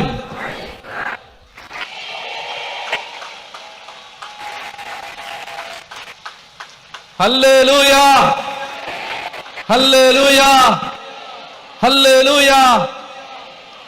പ്രിയപ്പെട്ടവരെ, കർത്താവിനെ ആരാധിക്കാൻ ദൈവം നമുക്ക് തന്നിട്ടുള്ള ഏറ്റവും ശക്തമായ ആരാധനയാണ് പരിശുദ്ധ കുർബാന. പരിശുദ്ധ കുർബാനയെക്കാളും വലിയ ഒരു ആരാധന ഇനി നമുക്ക് ഈ ഭൂമിയിൽ ഒരു മനുഷ്യനും ചെയ്യാനില്ല. ദൈവപുത്രനായ യേശു പിതാവിനെ ആരാധിച്ചത്, തന്നെ സമ്പൂർണമായി സമർപ്പിച്ച് കുരിശിൽ തന്നെ ബലിയർപ്പിച്ച് പിതാവിനെ ആരാധിച്ചത്, അതിനേക്കാളും വലിയൊരു ആരാധന നമുക്കിനി ചെയ്യാനില്ല. അതുകൊണ്ട് എബ്രായ ലേഖനകർത്താവ് ഇങ്ങനെ പറയും, നിങ്ങൾ അതുകൊണ്ട് കർത്താവിന്റെ ദിനം അടുത്ത് വരുന്നത് കാണുമ്പോ നിങ്ങൾ മടി പിടിച്ചിരിക്കാൻ പാടില്ല. എബ്രായ ലേഖനത്തിന്റെ 10-ാം അധ്യായത്തിന്റെ 25-ാമത്തെ വാക്യം, ഹീബ്രൂസ് ചാപ്റ്റർ 10 വേഴ്സ് 25. ഉറക്കെ വായിക്കുക. ഹെബ്രായർ 10:25. ഹെബ്രായർ 10:25. ചിലർ സാധാരണമായി ചെയ്യാറുള്ളത് പോലെ നമ്മുടെ സഭായോഗങ്ങൾ നാം ഉപേക്ഷിക്കരുത്. ഒന്നുകൂടെ വായിക്കാം. ചിലർ സാധാരണയായി ചെയ്യാറുള്ളത് പോലെ നമ്മുടെ സഭായോഗങ്ങൾ നാം ഉപേക്ഷിക്കരുത്. മാത്രമല്ല, ആ ദിനം അടുത്തു വരുന്നത് കാണുമ്പോൾ നിങ്ങൾ പരസ്പരം കൂടുതൽ പ്രോത്സാഹിപ്പിക്കുകയും വേണം. കൂടുതൽ പ്രോത്സാഹിപ്പിക്കണം. അതായത് കുർബാനയ്ക്ക് പോവാൻ കൂടുതൽ പ്രോത്സാഹിപ്പിക്കണം. എനിക്ക് പരിചയമുള്ളൊരു കുടുംബം എന്നോട് പറഞ്ഞു, അച്ഛാ, ആ ചെറുപ്പക്കാരൻ എന്നോട് പറഞ്ഞു, എൻ്റെ ഡാനിലച്ചാ, എൻ്റെ ജീവിതം അച്ഛനൊന്ന് നോക്ക്. ചെറുപ്പം മുഴുവൻ കഷ്ടപ്പാടായിരുന്നു. വീട്ടിലെ പ്രാരാബ്ദങ്ങളൊക്കെ അച്ഛന് നേരിട്ടറിയാവുന്നതാണ്. ഒരു തരത്തിൽ ഞാൻ പട്ടിണി കടന്നും കഷ്ടപ്പെട്ടും പഠിച്ച് ഒരു ജോലി വാങ്ങി, കുടുംബമായി, കുഞ്ഞുങ്ങളായി. അച്ഛാ, എൻ്റെ ബാധ്യതകൾ ഇന്നും തീർന്നിട്ടില്ല. എനിക്ക് കടവല്ലാതെ എൻ്റെ ചുറ്റിനും വേറൊന്നുമില്ല. ഞാൻ താഴോട്ട് മാത്രമാണ് പൊയ്ക്കൊണ്ടിരിക്കുന്നത്. ഒരൊറ്റ ദിവസം കടവില്ലാതെ കഴിയാൻ ഞാൻ ആഗ്രഹിക്കുന്നുണ്ട്. അപ്പൊ എനിക്കറിയാം, അവനെ വർഷങ്ങളായിട്ട് എനിക്കറിയാവുന്നവനാണ്. അവൻ പറയുന്നതെല്ലാം ശരിയാണ്. അവന് ബാധ്യതകൾ മേൽ ബാധ്യത. അവൻ എന്നോട് പറയുന്നത് ഒരു ജനുവരി മാസമാണ്. ആ ജനുവരി മാസം ഞാൻ അവനോട് പറഞ്ഞു, എടാ, പുതിയ വർഷം തുടങ്ങിയതേ ഉള്ളൂ. ഒരുപാട് തീരുമാനങ്ങൾ നമ്മൾ എടുത്തിട്ടുണ്ട്. നീയും എടുത്തിട്ടുണ്ടാവും, ഞാനും എടുത്തിട്ടുണ്ട്. ഒരു തീരുമാനം എടുക്കാം. ഒരു തീരുമാനം, എല്ലാ ദിവസവും നീ നിന്റെ ഭാര്യയും മക്കളെയും കൂട്ടി പരിശുദ്ധ കുർബാനയ്ക്ക് പോയി പ്രാർത്ഥിക്കുക. വിശുദ്ധ കുർബാനയിലൂടെ ദൈവത്തെ ആരാധിക്കുക. അവന് ജോലിയുള്ള ഒരാളാണ്. അവന് എല്ലാ ദിവസവും പള്ളിയിൽ പോകാൻ പറ്റുന്ന സാഹചര്യം അല്ല എന്നൊക്കെ അവൻ എന്നോട് പറഞ്ഞെങ്കിലും ഞാൻ പറഞ്ഞു, നിനക്ക് കടം മാറണ്ടേടാ. നീ പറഞ്ഞ പോലെ താഴോട്ടല്ലാതെ നിനക്ക് മേളിലോട്ട് വരണ്ടേ. ദൈവത്തെ ആരാധിക്കുക അല്ലാതെ അതിന് വേറൊരു വഴിയില്ല. പുറപ്പാട് 23-25 നമ്മൾ ഇന്നലെ കണ്ടതാണ്. നിങ്ങൾ നിങ്ങളുടെ ദൈവമായ കർത്താവിനെ ആരാധിക്കണം, അപ്പോൾ അവിടുന്ന് നിങ്ങളുടെ ആഹാരവും പാനീയവും ആശീർവദിക്കും. നിങ്ങളുടെ രോഗപീഠകളെ നിർമ്മാർജ്ജനം ചെയ്യും. വന്ധ്യതയോ ഗർഭച്ഛിദ്രമോ ദേശത്തുണ്ടാവില്ല. നിനക്ക് ഞാൻ ദീർഘായുസ് തരും. എടാ, നിന്റെ സാമ്പത്തിക മേഖലയിലെ തകർച്ച, അവിടെ അവിടെ അവിടെ കുടിയിരിക്കുന്ന അന്ധകാരം, നിനക്കുള്ള അനുഗ്രഹത്തിലെ തടസ്സം, നീ ദൈവത്തെ ആരാധിക്ക്, ദൈവത്തിനൊന്നാം സ്ഥാനം കൊടുക്കുക. നീ കഷ്ടപ്പെട്, രാവിലെ എഴുന്നേക്ക്, കഷ്ടപ്പെട്ട് കൊണ്ടുപോകും കുഞ്ഞുങ്ങളെ. അവൻ പറഞ്ഞു, ഞാൻ ചെയ്യാച്ചാന്ന് പറഞ്ഞു. നിങ്ങൾ കേട്ടോ, കർത്താവിന്റെ മുമ്പിൽ നിന്നാ ഞാനീ പറയണേ. ആ വർഷം ഒക്ടോബർ മാസത്തിന് മുമ്പ് ആ കുടുംബം എന്നോട് വന്ന് പറഞ്ഞു, അച്ഛാ, കടമില്ലാത്ത ഒരു ദിവസത്തിന് വേണ്ടിയാണ് ഞങ്ങൾ കൊതിച്ചത്.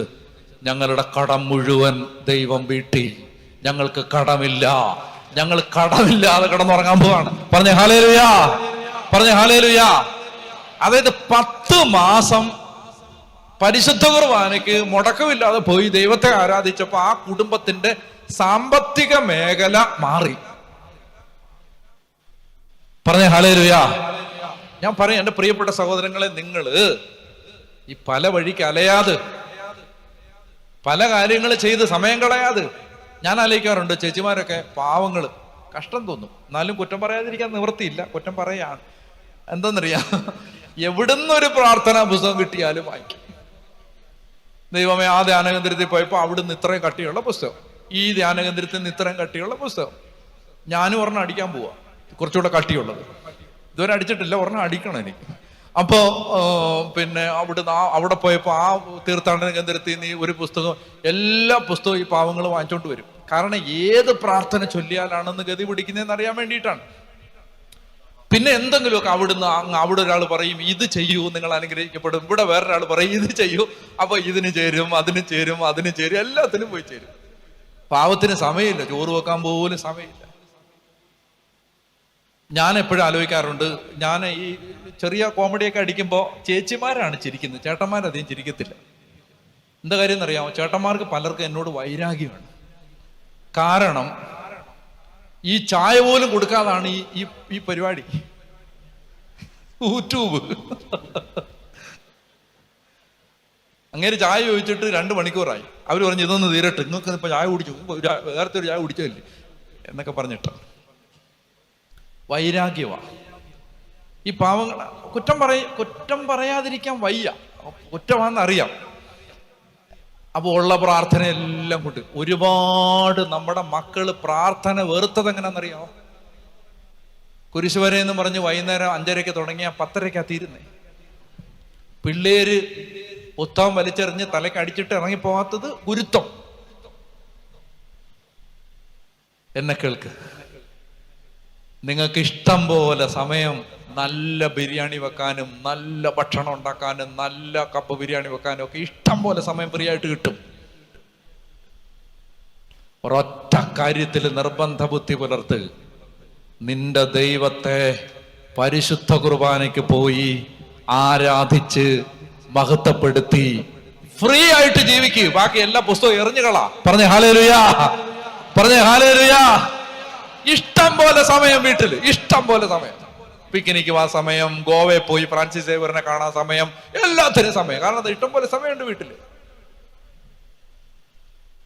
തെറ്റിദ്ധരിച്ചെടുക്കരുത്. പ്രധാനപ്പെട്ടതിനെ മറന്നിട്ട് തട്ടുകടകളിൽ കയറി ഇറങ്ങി ജീവിക്കുകയാണ് നമ്മൾ.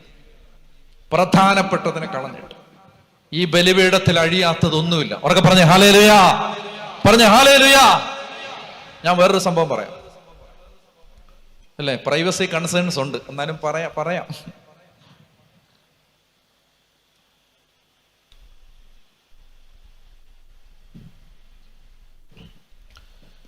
ഒരു ധ്യാനത്തിന് വരുന്നവർക്കൊക്കെ താമസിക്കാൻ വേണ്ടി ഒരു കെട്ടിടം പണിയായിരുന്നു, മുറികള്. അപ്പൊ ആ മുറികൾ പണിയുന്ന ആ കെട്ടിടം പണി ചെയ്തുകൊണ്ടിരുന്നത് എൻ്റെ ഒരു ചങ്ങാതി, എൻ്റെ സുഹൃത്തായ ഒരു കോൺട്രാക്ടറാണ്. അപ്പൊ നമ്മുടെ പ്രാരാബ്ധമൊക്കെ അറിയാവുന്നതുകൊണ്ട് അങ്ങേര് വളരെ മാന്യതയോടെ, വളരെ അപൂർവം ചില സന്ദർഭങ്ങളിലെ കാശ് ചോദിക്കത്തുള്ളൂ. കോൺട്രാക്ടർക്ക് പല പണികൾ ഉള്ളതുകൊണ്ട് ഇങ്ങനെ തിരിച്ചു മറിച്ചുമൊക്കെ നിൽക്കാം.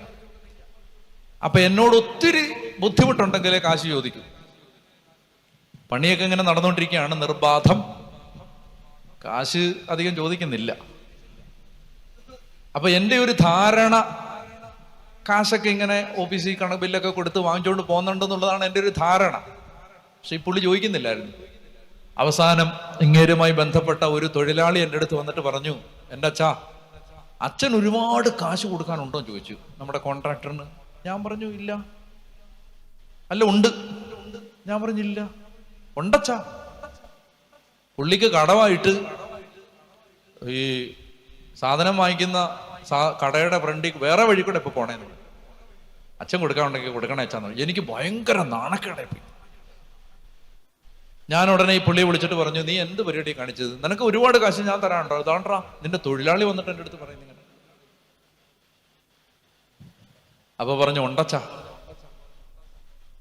ഞാൻ അച്ഛന് ബുദ്ധിമുട്ടൊക്കെ ആയതുകൊണ്ട് ചോദിക്കാത്തതാണ്. ഞാൻ പറഞ്ഞു, നീ എൻ്റെ ബുദ്ധിമുട്ടൊന്നും നോക്കണ്ട, മര്യാദയ്ക്ക് ബില്ലും ഉണ്ടോ? വെറുതെ മനുഷ്യന് നാണക്കേട് ഉണ്ടാക്കാൻ വേണ്ടി ബില്ലെല്ലാം കൂടെ കൊണ്ടുവന്നപ്പോ ഉണ്ടല്ലോ 65 ലക്ഷം രൂപ ഞാൻ കൊടുക്കാറുണ്ട്. ബില്ല് ചോദിച്ചല്ലോ എന്നായിപ്പോയി ഞാൻ.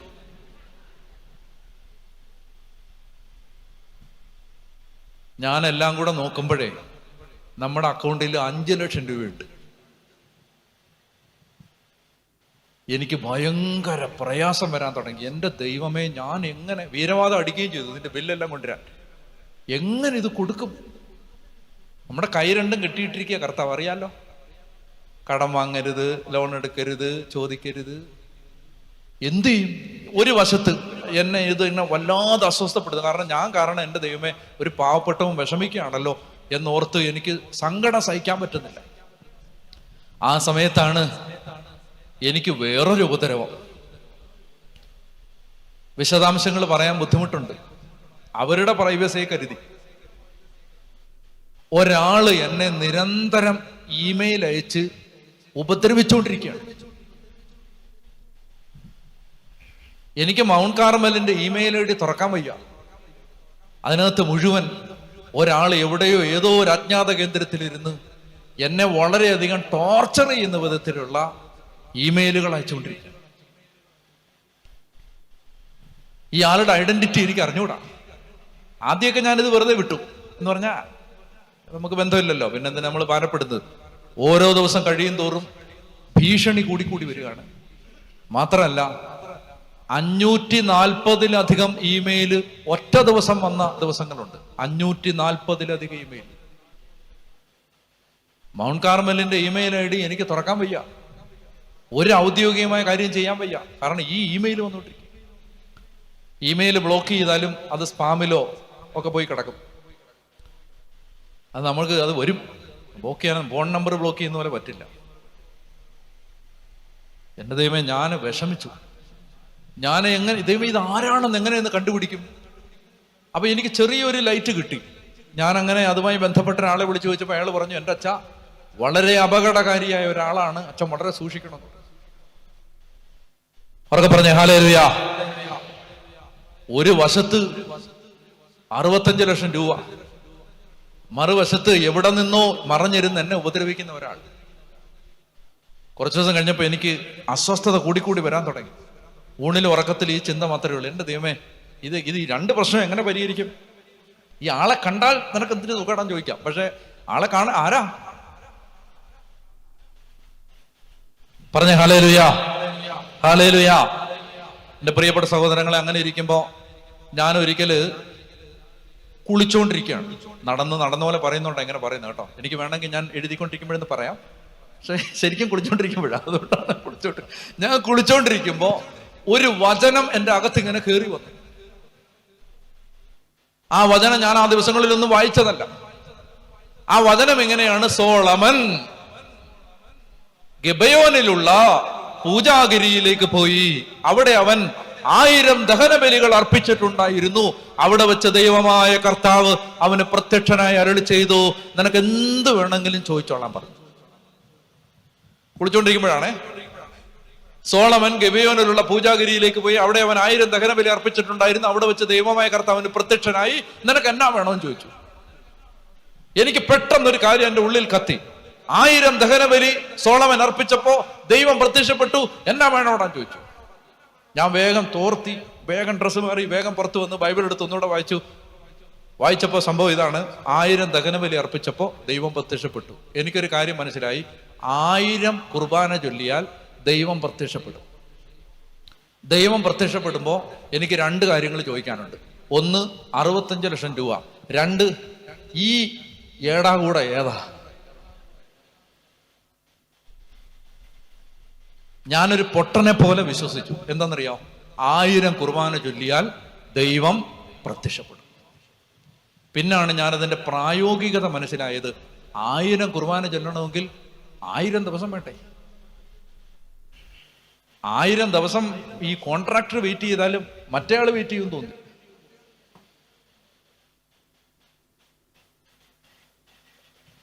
അപ്പൊ എനിക്ക് വിഷമം വന്നു.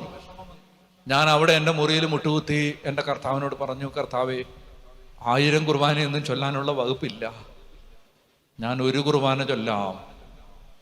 ആ 1 കുർബാന ഞാൻ സമയമെടുത്ത് ചൊല്ലിക്കോളാം. ഞാൻ ബലിപീഠത്തിൽ നിന്ന് ഞാൻ വീണു പോകും എന്ന സ്റ്റേജ് വരെ അത്രയും സമയമെടുത്ത് ഞാൻ ചൊല്ലിക്കോളാം. നീ പ്രത്യക്ഷപ്പെടണേ, എനിക്ക് ഈ 2 കാര്യത്തിന് ഒരു സമാധാനം തരണേ.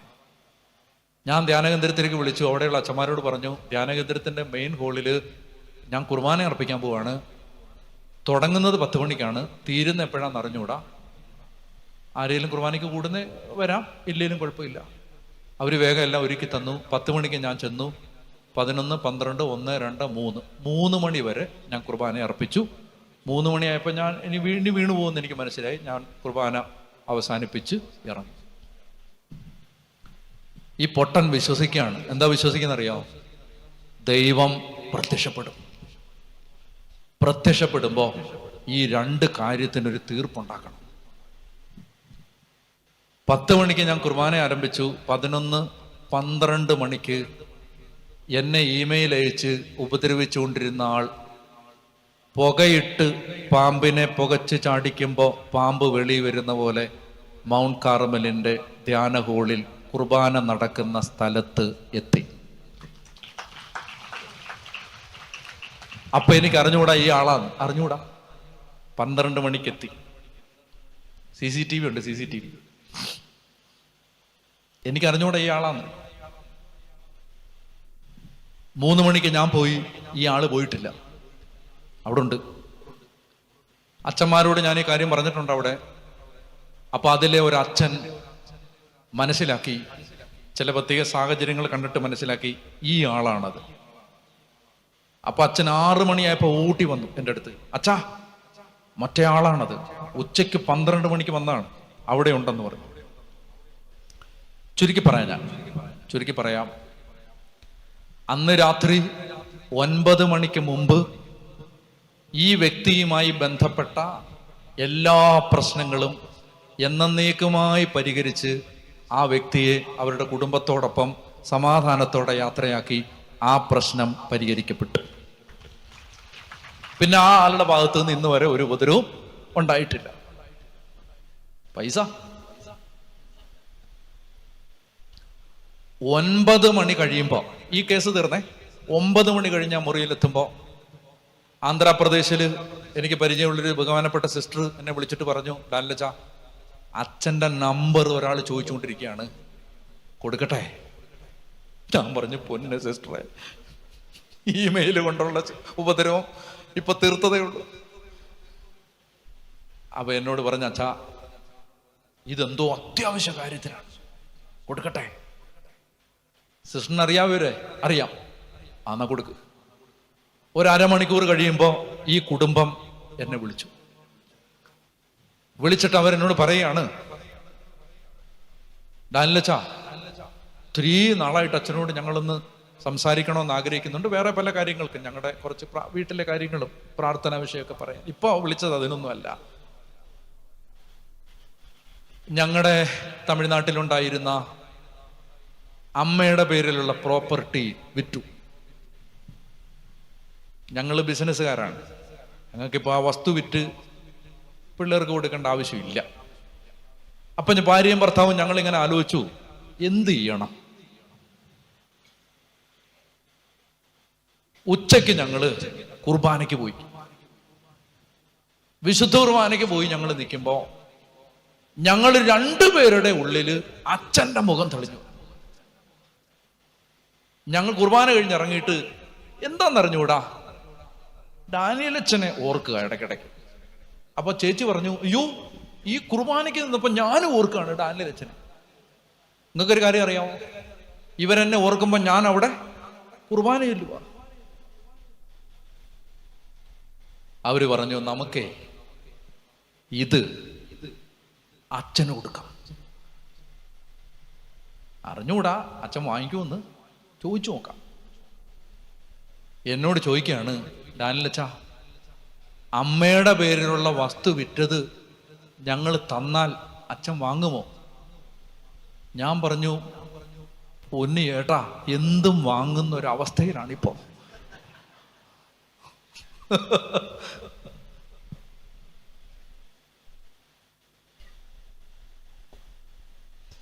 ഇപ്പൊ നിങ്ങളുടെ മനസ്സിലൊരു ചോദ്യമുണ്ട്, എത്ര രൂപ തന്ന്? ഇത്രയും ഞാൻ പറയാം, എൻ്റെ കടമെല്ലാം തീർത്തിട്ട് ഒരു 5-6 ലക്ഷം രൂപ എനിക്ക് അധികം വരികയും ചെയ്തു. അത്രയും പൈസ അവരെനിക്ക് പറഞ്ഞേ ഹല്ലേലൂയ. അന്ന് രാത്രി ഞാൻ എൻ്റെ കർത്താവിനോട് പറഞ്ഞു, കർത്താവേ നിന്റെ എഴുതപ്പെട്ട വചന സത്യമാണ്. 1000 ദഹനബലി അർപ്പിച്ചപ്പോ നീ സോളമന് പ്രത്യക്ഷപ്പെട്ടു, 1 ബലി അർപ്പിച്ചപ്പോ നീ ഡാനിയേലിന് പ്രത്യക്ഷപ്പെട്ടു. എന്നാ വേണോന്ന് ചോദിച്ചത് രണ്ടും ഇന്ന് തന്നെ തന്ന് പരിഹരിച്ചു. ഹല്ലേലൂയ. എന്റെ പ്രിയപ്പെട്ട സഹോദരങ്ങളെ, ഞാൻ വെറും വാക്ക് പറയുകയല്ല നിങ്ങളോട്. ബലിപീഠത്തിൽ അഴിയാത്ത ഒരു കുരുക്കുമില്ല. പറഞ്ഞേ ഹല്ലേലൂയ. നമ്മൾ വേറെ ഒരുപാട് കാര്യങ്ങളുടെ പിന്നാലെ അലഞ്ഞ് സമയം കളയാതെ നിന്റെ ഇടവക പള്ളിയിലോട്ട് പോകും. 2 കാര്യങ്ങൾ ഒരു ദേശം ശ്രദ്ധിച്ചാൽ ആ ദേശം രക്ഷപ്പെടും. ഒന്നാമത്തേത് പരിശുദ്ധ കുർബാന അർപ്പിച്ച് ദൈവത്തെ ആരാധിക്കുക. 2 ദിവ്യകാരുണ്യ ആരാധനകൾ നടത്തുക, നിത്യാരാധന കേന്ദ്രങ്ങൾ ഉയരുക. അവർക്ക് പറഞ്ഞേ ഹല്ലേലൂയ, ഹല്ലേലൂയ, ഹല്ലേലൂയ. അതായത് നമ്മൾ മൗണ്ട് കാർമലില് അവിടെ ആ ധ്യാന കേന്ദ്രത്തിന്റെ ആരംഭത്തില് എന്ത് ചെയ്യണം എനിക്ക് അറിഞ്ഞുകൂടാ. ഞാനൊരു ധ്യാന കേന്ദ്രത്തിൽ നിന്നിട്ടില്ല, എനിക്കൊരു ധ്യാനഗുരുക്കന്മാരുടെ ശിക്ഷണമില്ല, ഞങ്ങളുടെ സഭയിൽ അങ്ങനെ ധ്യാന കേന്ദ്രങ്ങളൊന്നുമില്ല, എനിക്ക് അങ്ങനെയുള്ള യാതൊരു പരിശീലനവും ഇല്ല. ഞാൻ കോളേജിൽ പഠിപ്പിച്ചുകൊണ്ടിരുന്ന ഒരാളാണ്. ഞാൻ വളരെ വ്യത്യസ്തമായ വേറൊരു ജീവിത സാഹചര്യത്തിൽ വരികയാണ്. എനിക്കൊന്നും അറിഞ്ഞുകൂടാ, എങ്ങനെ മുന്നോട്ട് പോകണം, എങ്ങനെ ചെയ്യണം, ഒരു പരിശീലനം ആരും തന്നിട്ടില്ല, അറിഞ്ഞുകൂടാ. അപ്പൊ അങ്ങനെ ഞാൻ എന്ത് ചെയ്യും കർത്താവേ, എങ്ങനെയാണ് ചെയ്യേണ്ടത് എന്ന് ചോദിച്ചപ്പോൾ എനിക്കൊരു ആത്മീയ ഉപദേശം കിട്ടി. രാവും പകലും നിത്യാരാധന നടത്തുക. ധ്യാന കേന്ദ്രത്തില് രാത്രിയും പകലും പരിശുദ്ധ കുർബാന എഴുന്നള്ളിച്ച് വെച്ച് ഈശോയെ ആരാധിക്കുക, ബാക്കിയെല്ലാം ഈശോ ചെയ്തോളും. അങ്ങനെ അന്ന് തുടങ്ങിയതാണ്, രാത്രിയും പകലും. ഇപ്പൊ ഞാൻ പറഞ്ഞുകൊണ്ടിരിക്കുമ്പോൾ മൗണ്ട് കാർമലിൽ ആരാധനയുണ്ട്. രാത്രി 2 മണിക്കുണ്ട്, 3 മണിക്കുണ്ട്, 5 മണിക്കുണ്ട്, 6 മണിക്കുണ്ട്. റൗണ്ട് ദ ക്ലോക്ക്, രാവും പകലും മുടങ്ങാതെ ഈശോയെ ആരാധിച്ചു കൊണ്ടിരുന്നപ്പോ അവിടെ പിന്നെ ഒന്നും ആരും പഠിപ്പിക്കേണ്ടി വന്നില്ല. എല്ലാം ദൈവം ചെയ്യാൻ തുടങ്ങി. എല്ലാം കർത്താവ് സമയാസമയത്ത് എന്ത് വേണം കർത്താവ് ചെയ്യാൻ തുടങ്ങി. അവരൊക്കെ പറഞ്ഞേ ഹല്ലേലൂയ. ദിവ്യകാരുണ്യ ആരാധനാ കേന്ദ്രങ്ങൾ ഉണ്ടാവുക, ആരാധന നടത്തുക. ഈ 2 കാര്യങ്ങൾ ദൈവജനം ശ്രദ്ധിച്ചാൽ, പ്രിയമക്കളെ, ഞാൻ നിങ്ങളോട് പറയുന്നു, കർത്താവ് ദേശത്തെ അനുഗ്രഹിക്കും.